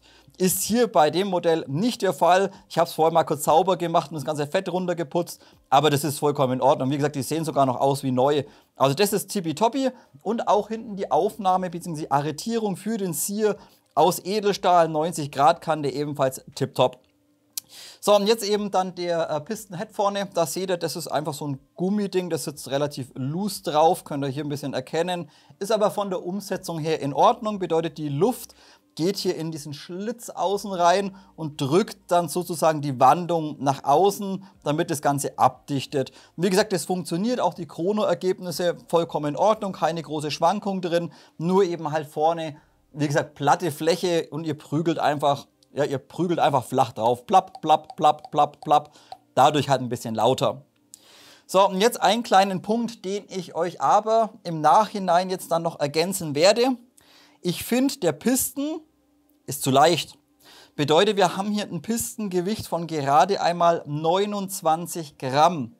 Und ich meine, wir könnten vielleicht sogar noch ein bisschen mehr rausbekommen und vielleicht sogar noch ein bisschen konstanter werden, wenn wir vielleicht noch mal ein bisschen Gewicht draufpacken.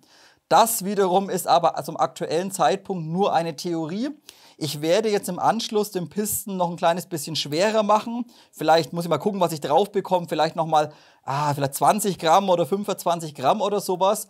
Und dann werde ich euch im Nachhinein unten hier, irgendwo da unten hier, werde ich euch eine kleine Einblendung machen, ob mehr Gewicht einen Vorteil bringt oder ob es egal ist.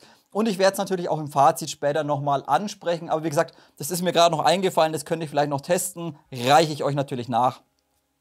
So, aber wie gesagt, ein bisschen leichtes Ding. So, und der letzte Punkt ist der Spring Guide. Und auch hier muss ich sagen, da hätte man vielleicht qualitativ ein bisschen was Besseres abliefern können. Denn zunächst mal, es ist in Ordnung, es ist auch irgendwie ein Gussstahl letztendlich. Bedeutet, auch das Ding ist magnetisch, bedeutet, es ist Eisen auf jeden Fall drin enthalten. Und dann würde der aber mit irgend so einer komischen Beschichtung überzogen, so eine Art Chrom. Ja, Chrom ist es nicht, sieht nicht danach aus. Auf jeden Fall, ihr seht es hier vorne vielleicht, die bröselt extrem schnell ab.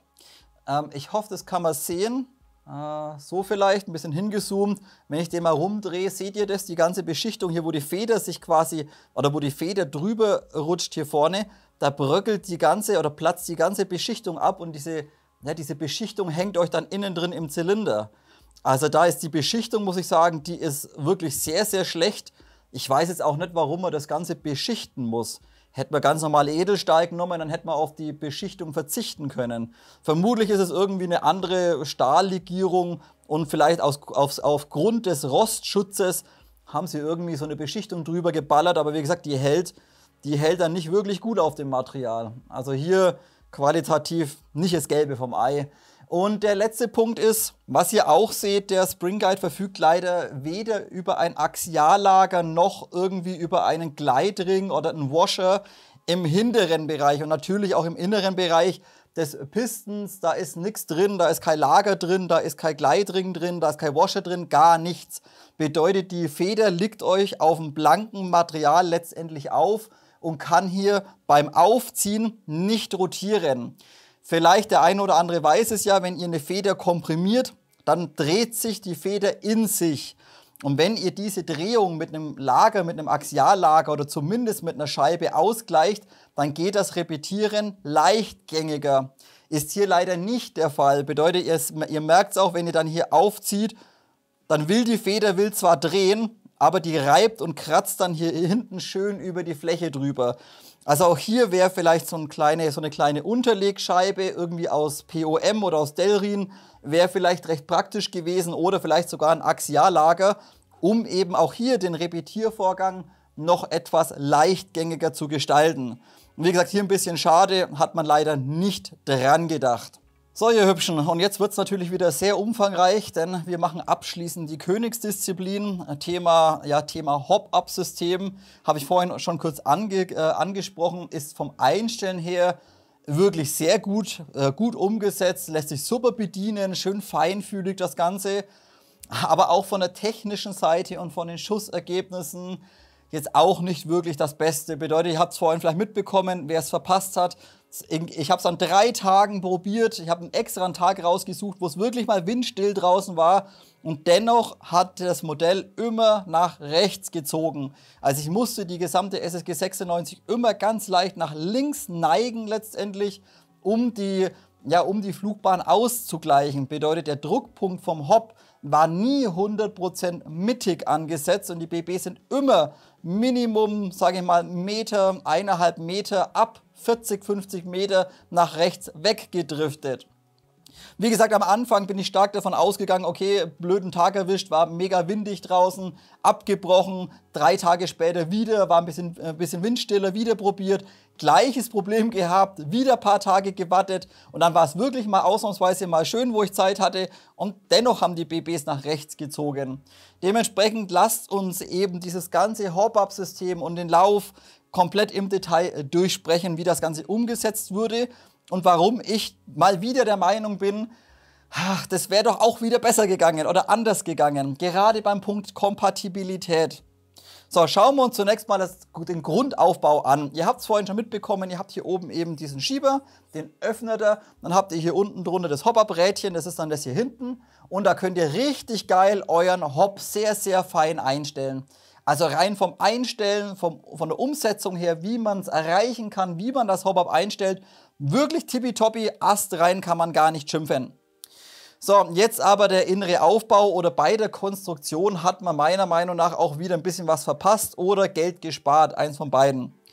Zunächst mal, lasst uns die Kombination anschauen. Ihr seht auch hier, es sind keine weiteren Spacer oder ja, so Zentrierhülsen letztendlich im Rohr enthalten, sondern ihr habt letztendlich vorne nur 2 so Schaumstoffringe drauf. Das ist dann letztendlich die Zentrierung. Daher aber der gesamte Innenlauf keine 8,5 mm hat wie Standard, sondern ein kleines bisschen fetter ist. Wir können es mal ganz kurz rausmessen. Der hat 10 mm. Also der ist ein bisschen fetter. Kann man meiner Meinung nach auf diese Barrel Spacer sozusagen auch verzichten. Also würde ich gar nicht kritisch ansprechen. Passt schon, ist okay. Jetzt hier aber wieder der eine Punkt. Jetzt merkt ihr schon, 10 mm ist kein Standardmaß. Ja, natürlich. Das Ding ist wieder zu nix kompatibel und ich frage mich halt, warum? So, also ihr habt hier vorne diese Zentrierung, wie gesagt, das sind einfach nur so Schaumstoffringe letztendlich, ganz weich. Und dann seht ihr, dass sich letztendlich im vorderen Bereich der Lauf vom Durchmesser wieder reduziert und ihr dann hier vorne die Standard 8,5 mm habt. Also hier 2 unterschiedliche Durchmesser letztendlich vom Standard Messinglauf natürlich. Und wenn wir gerade schon da vorne sind, was ich vorhin vielleicht auch schon kurz angesprochen habe, leider der Lauf ist allgemein von der Qualität nicht der beste. Bedeutet, ihr habt vorne jetzt auch, vielleicht kann man es ein bisschen erkennen, ihr habt keine lange Krone drin oder keine lange Phase, sondern der Lauf ist einfach nur kerzengerad abgekattet und ein bisschen entgradet vorne. Bedeutet, die überschüssige, falls überschüssige Luft vorhanden sein sollte bei 2,3:1 vom Verhältnis, dann kann diese vorne hinter der Kugel nicht abgeführt werden, was wiederum die Schussergebnisse beeinträchtigen kann, wenn zu viel Volumen drin ist. Aber das haben wir ja nicht. Aber wie gesagt, die meisten Läufe haben eine schöne lange Krone vorne oder schöne lange Phase drin, sind meistens qualitativ ein bisschen besser, wie wenn sie einfach nur abgekattet sind. So, und jetzt kommen wir eben zu der Hop-Up-Kammer. Und wie gesagt, die Hop-Up-Kammer ist komplett neu entwickelt vom Norwich-Team, Aluminium, CNC gefertigt, einmal in diesem Pink-Lila irgendwie eloxiert, hätte man vielleicht auch eine andere Farbe nehmen können, aber gut, wem es gefällt, scheißegal. Was ich gut finde, ihr habt vorne diese Klemmung dran, bedeutet das gesamte Rohr oder die gesamte Hop-Up-Kammer wird dann hier quasi, wie man es von Retro-Arms kennt, haben sie vielleicht ein bisschen nachgebaut, wird das Ganze hier vorne einmal geklemmt. Wenn ihr also die Hülse aufschraubt, biegt ihr sozusagen oder quetscht ihr diese Flügel hier, seht ihr, das ist geschlitzt, quetscht ihr diese Flügel gegen euren Innenlauf und dadurch wird der schön sauber verpresst. Das ist gut umgesetzt, da können wir gar nicht meckern. So, dann lösen wir natürlich den C-Clip, um den Lauf zu lösen. Nö, haben wir nicht. Der gesamte Lauf wird letztendlich über einen Spannstift hier seitlich in der Hop-Up-Kammer gehalten. Bedeutet, ich zeige es euch mal ganz kurz, bedeutet, ihr geht jetzt her und klopft euch einmal diesen Spannstift vorsichtig einmal raus. Und dann könnt ihr euch schon denken, wie viel Spaß das macht, wenn ihr das später wieder installieren möchtet. Ach scheiße, jetzt habe ich in den Spannstift reingeklopft. Sollten wir halt einen Stifttreiber nehmen, aber egal, bringen wir schon raus.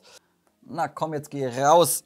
Jetzt da haben wir ihn raus. So, also hier ist der Spannstift und der arretiert letztendlich euren gesamten Inner. Ihr habt also sozusagen keinen C-Clip dran oder sowas, keine Gewindestifte, keine Schräubchen, sondern ihr habt wirklich hier einmal innen drin nur diesen Pin, der den Lauf arretiert. Und wie gesagt, jetzt könnt ihr euch schon denken, wie viel Spaß das macht, wenn ihr das Ganze wieder zusammenbauen wollt. Denn ihr müsst diese Nut letztendlich perfekt treffen. Ansonsten vermackt ihr das ganze Messing, die Nut wird größer und der Lauf fängt an, ein bisschen Spiel zu bekommen. Bevor wir jetzt aber den Lauf rausziehen, entfernen wir erstmal das Einstellrädchen. Das lässt sich übrigens sauber einstellen und justieren. Vorhin schon kurz angesprochen, läuft über den O-Ring, wie man es von anderen Hop-Up-Kammern letztendlich kennt. Und ist letztendlich aufgesteckt. Bedeutet, ihr dreht ein kleines bisschen, schiebt das Ganze einfach nach vorne einmal runter und dann seht ihr, hier ist eben der O-Ring, wo das Ganze drüber läuft und hier ist euer Tensioner drin. Bedeutet, wir drehen es mal um, klopfen ein bisschen drauf, so Tensioner raus und jetzt können wir nämlich auch gesamtes Bucking und Lauf rausziehen. Jetzt habt ihr das gerade vielleicht schon gemerkt, das geht hier sehr, sehr easy. Denn es hat alles ein kleines bisschen viel Spiel. Bedeutet, ihr müsst hier nichts irgendwie reinpressen oder sowas, sondern ihr habt da locker 0,2 mm Luft in dem ganzen System drin.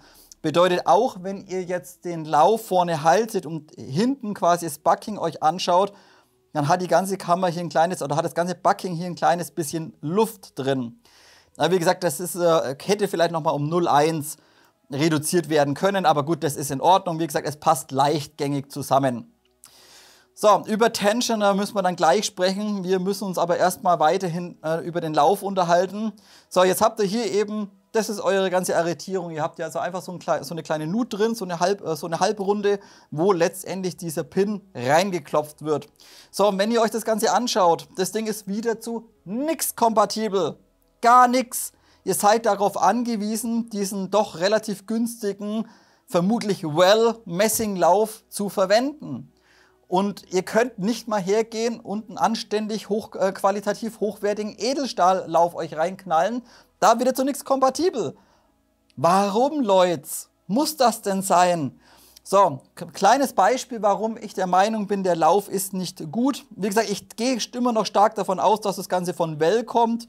Denn wenn wir uns jetzt mal den Lauf im Detail anschauen, und hier hinten mal reingucken, dann seht ihr, dass zunächst mal diese ganze Aufnahme hinten komplett speziell ist.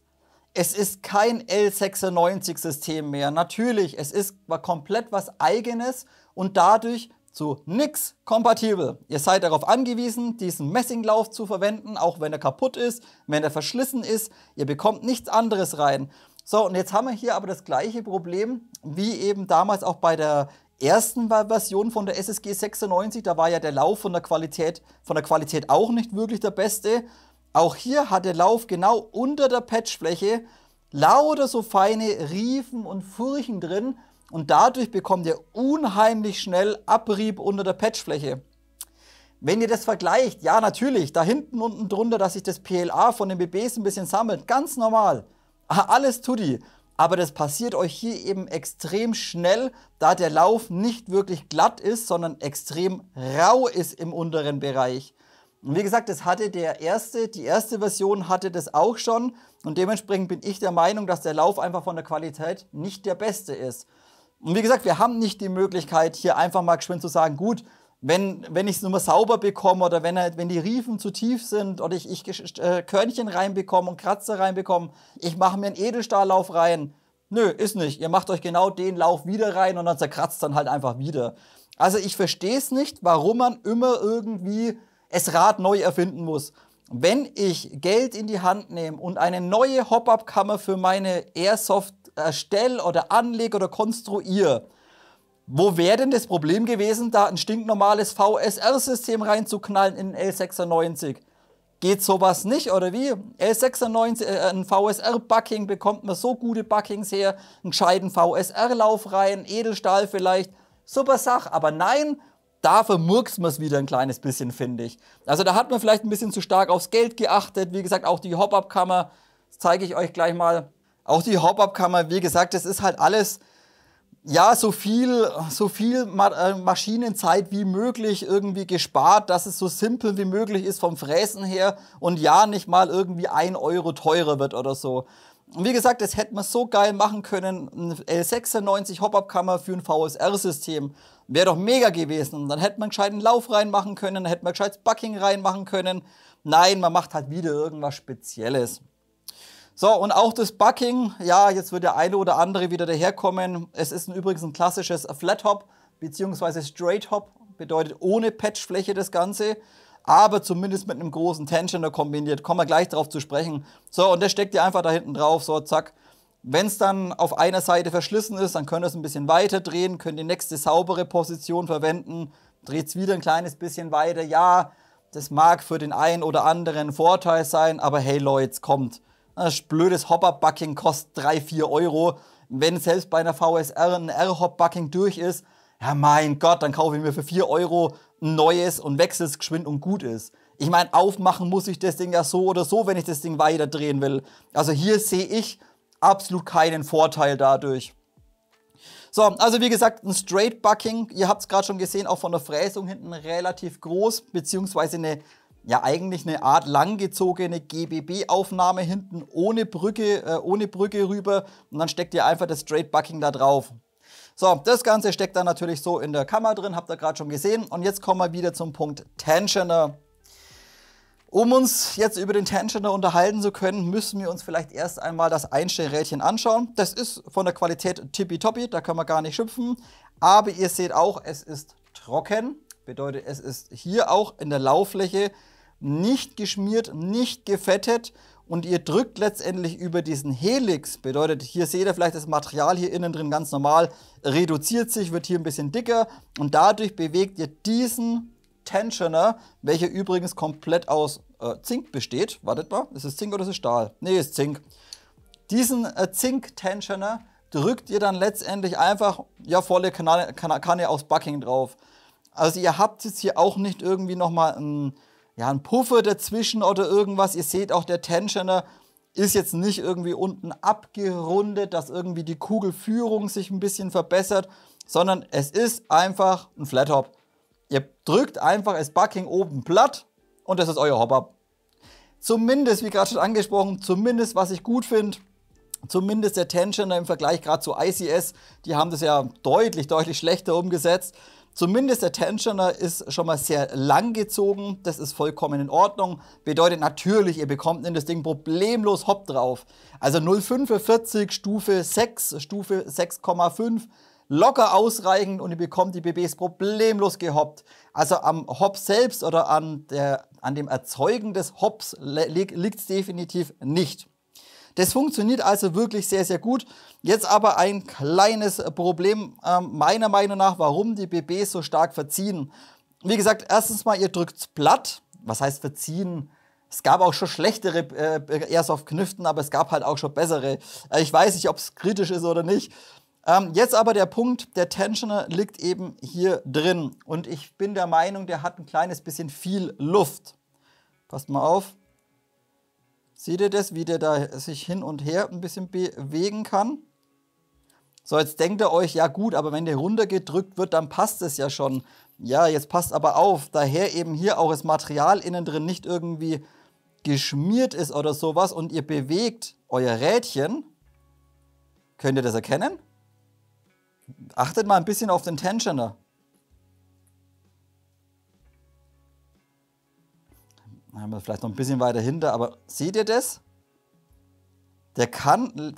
Immer wenn ihr mehr Hop drauf gebt, fährt er an die linke Wandung hin und drückt quasi links, gebt ihr weniger Hop drauf, drückt es ein bisschen nach rechts rüber und ihr drückt dann auf der rechten Seite ein Fitzelchen zu viel. Wie gesagt, dementsprechend, es könnte entweder liegt es daran, dass die BBs alle ein bisschen nach rechts ziehen, oder aber es liegt einfach daran, dass der Tensioner halt einfach wieder platt ist und ihr dementsprechend relativ wenig Führung unten habt für die BB. Und wie gesagt, kann daran liegen, kann daran liegen. Schlecht ist es definitiv nicht, aber wie gesagt, man hätte es gerade auch bei der Kompatibilität, hätte man wieder deutlich mehr rausholen können, meiner Meinung nach. Finde ich ein bisschen schade und werde ich gleich anschließend beim Fazit natürlich noch einmal darauf eingehen. So Leute, das Teil ist soweit wieder zusammengebaut und jetzt möchte ich zum Abschluss noch einen wichtigen Punkt ansprechen. Das ist ein bisschen die Abdichtung der Komponenten, denn diese ist beim Übergang von Zylinderhead zum Hopper-Bucking nicht ganz perfekt. Bedeutet, ihr verliert hier innen drin an diesem Übergang, wo habe ich was zum Zeigen hier? Ihr verliert hier innen drin, wo quasi der Zylinderhead dann später ins Bucking reingreift, verliert ihr ein bisschen Energie, da das Ganze leider nicht sonderlich gut abdichtet. So, da muss ich zunächst mal sagen, ich mache auch wieder diesen Test, den viele immer machen, bedeutet ohne BB selbstverständlich vorne zuhalten, dann abdrücken. Da sind immer viele der Meinung, ja, das muss dann alles stehen bleiben, da darf keine Luft entweichen. Das ist natürlich Quatsch. Also wenn da ganz, ganz langsam ein bisschen der Druck verloren geht, ist wurscht, weil die BB hat in 2-3 Millisekunden den Lauf verlassen. Also von daher ist es wurscht, wenn das Ding jetzt, sage ich mal, über 3-4 Sekunden lang ein bisschen Luft verliert. Die SSG 96, beziehungsweise ich kann natürlich hier jetzt nur von meinem Modell sprechen, verliert leider ein kleines bisschen viel Luft. Bedeutet, wenn wir auch hier jetzt hergehen, laden das Ding einmal durch, halten vorne selbstverständlich schön dicht zu. Ist natürlich noch ein O-Ring vorne drüber, bedeutet hier vorne kann keine Luft entweichen. So, und jetzt drehe ich dann im Video mal, Erinnerung an mich, jetzt die Audiospur runterdrehen, damit ihr das hört, dass hier an dem Übergang eben ein bisschen Luft entweicht. Wartet mal, wie machen wir das? Ich habe eine Idee.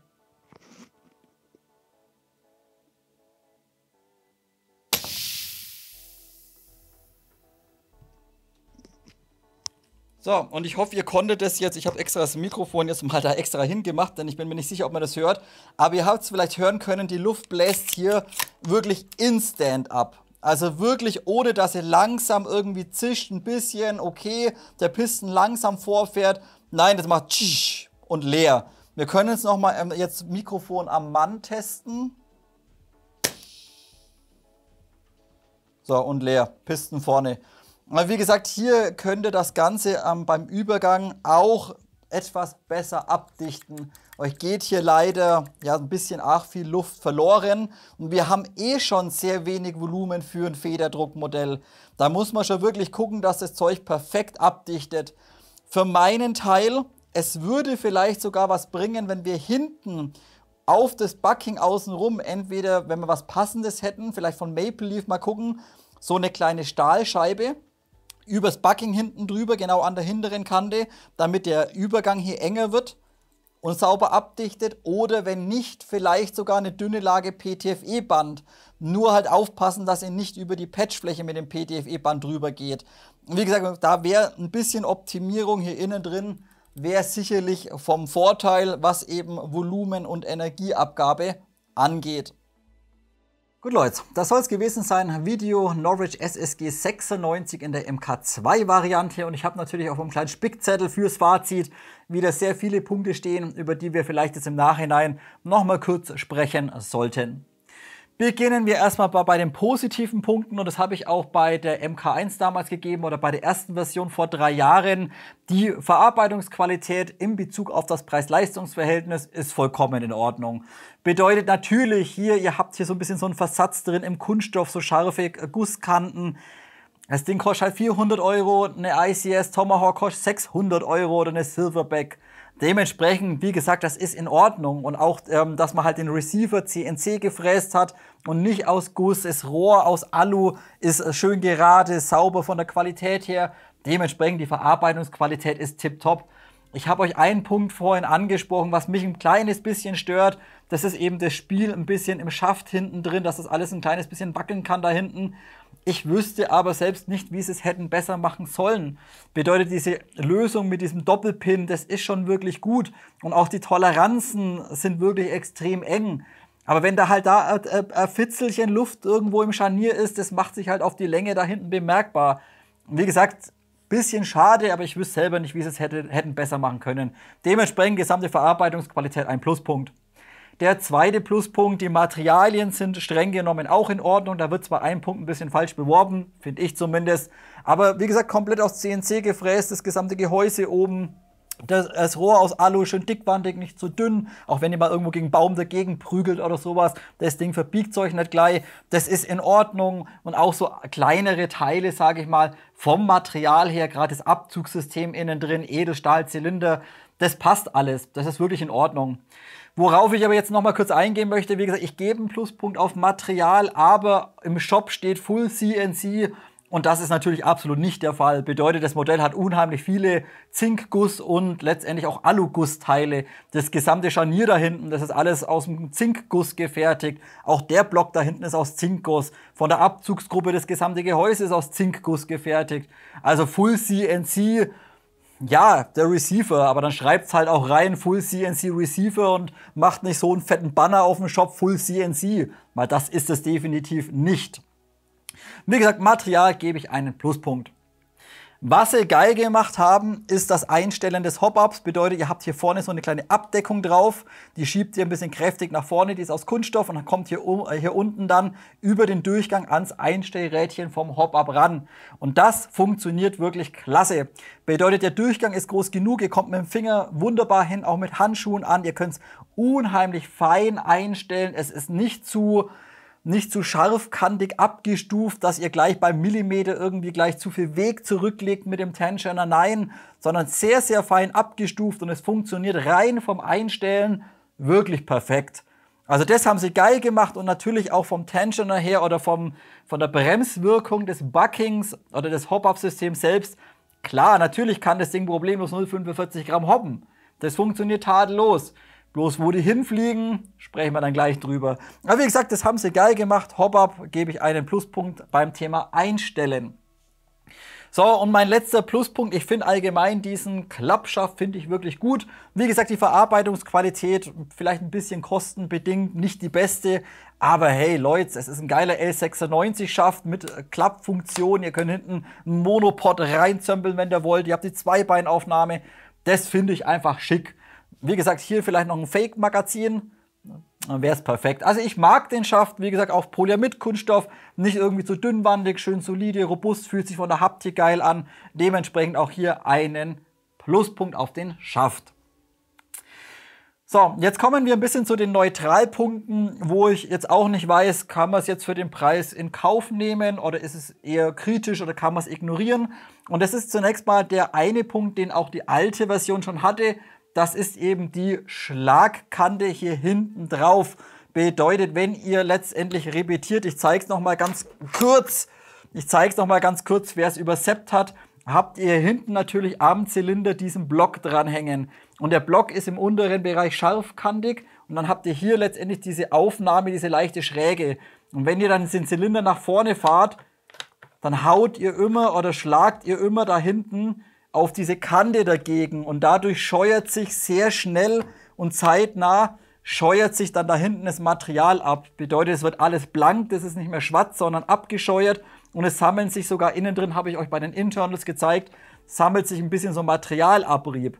Wie gesagt, hatte die alte Variante auch schon. So, jetzt habe ich es repetiert und ich weiß nicht, ob eine BB drin ist. Wartet mal. Ha, ist leer. So, wie gesagt, diese Schlagkante habe ich bei der alten auch schon gegeben und muss ich leider auch hier geben. Ist halt vielleicht systembedingt einmal der Fall. Also hier hinten sehr schnell relativ viel Abrieb letztendlich.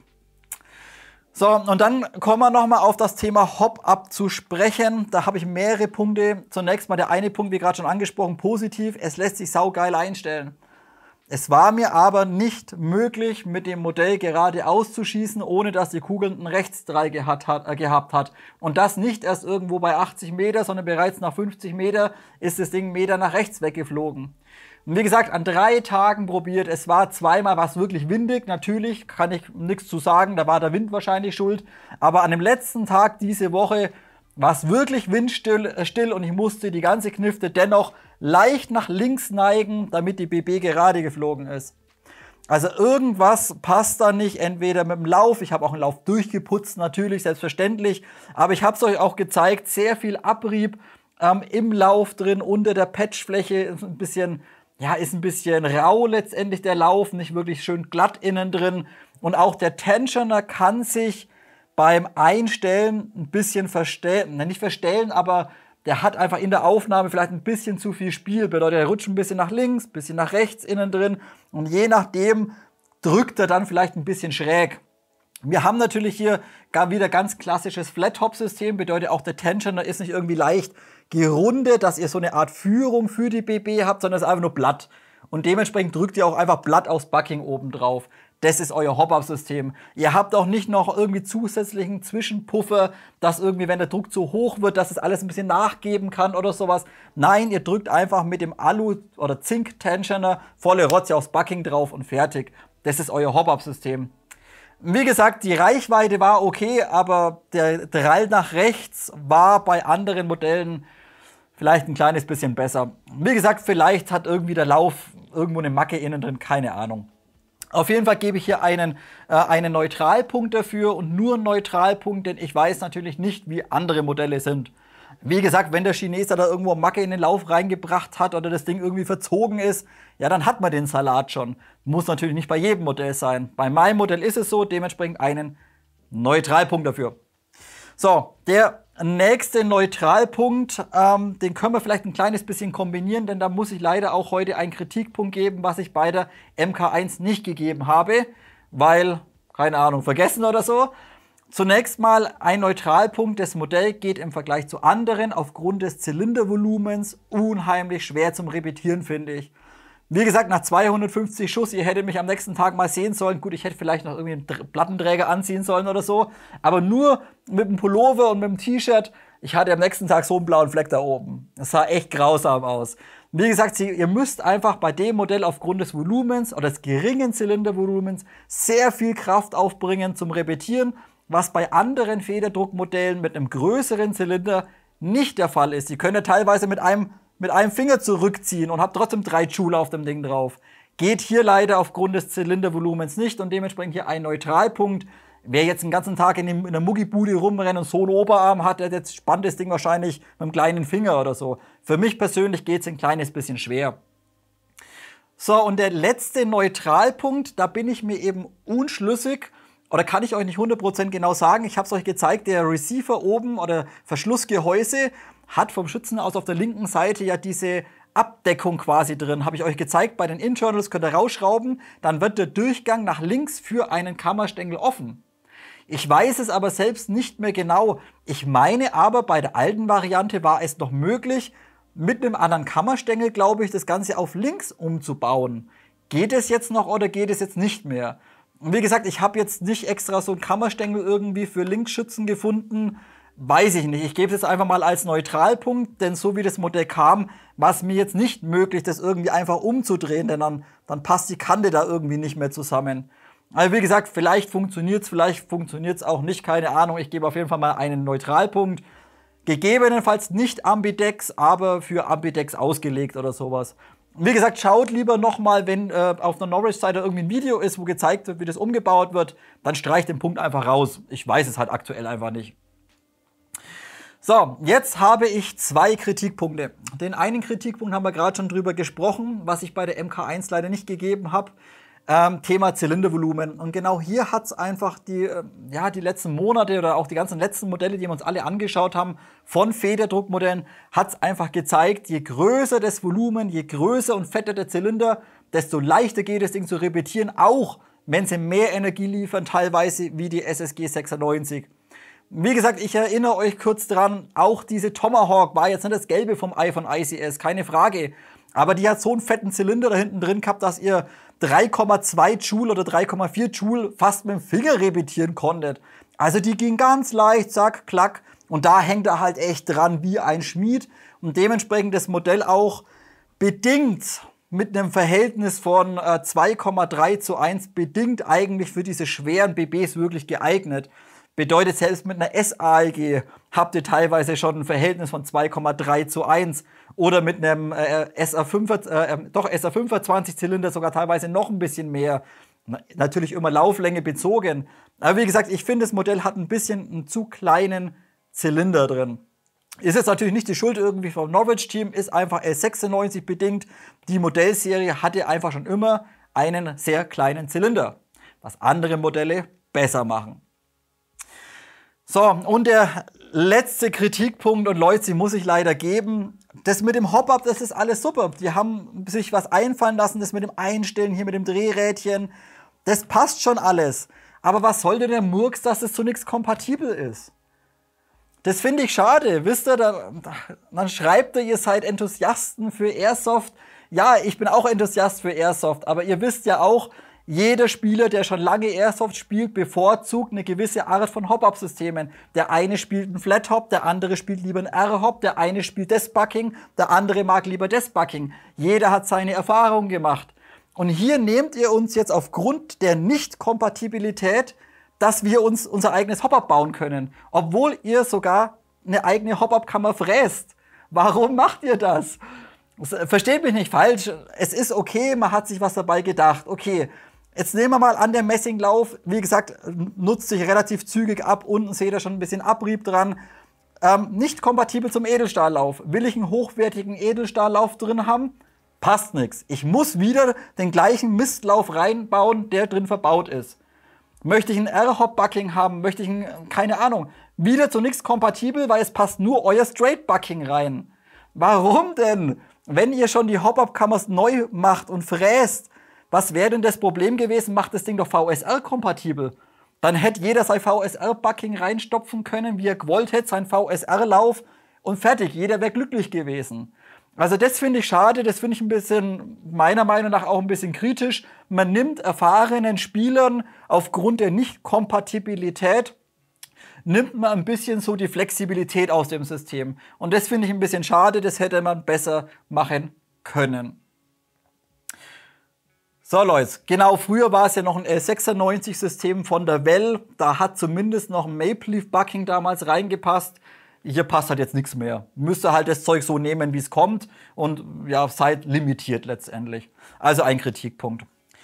Gut Leute, das soll es gewesen sein. Wenn ihr jetzt, oder sagen wir mal so, ein bisschen vom Preis-Leistungs-Verhältnis, finde ich sie immer noch gut, keine Frage.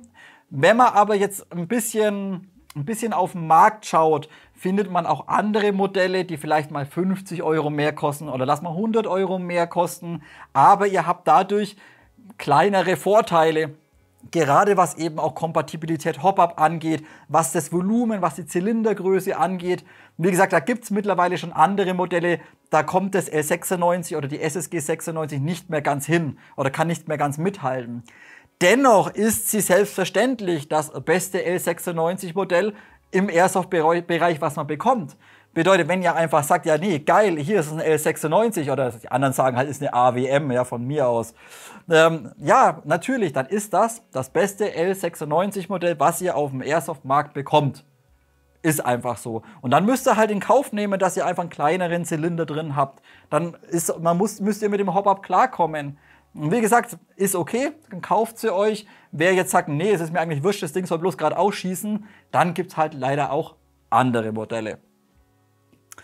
Puh, das soll es gewesen sein. So, ich weiß von euch, einige haben sich auch schon das Modell gekauft. Ich habe auch schon mit 2 Stück geschrieben. Wenn ihr noch irgendwas ergänzen möchtet, wenn ihr vielleicht mit eurer irgendwie Probleme hattet, wenn ihr sagt, nee, bei mir schießt das Ding total geradeaus, bitte, lieben gern, haut's unten in die Kommentare rein. Denn wie schon häufiger angesprochen, das Zeug kommt aus China. Wenn da irgendwo Toleranz drin ist von 0,1 oder 0,2, ja, dann hat man schon den Salat. Bedeutet auch, die Modelle können in sich ein kleines bisschen abweichen.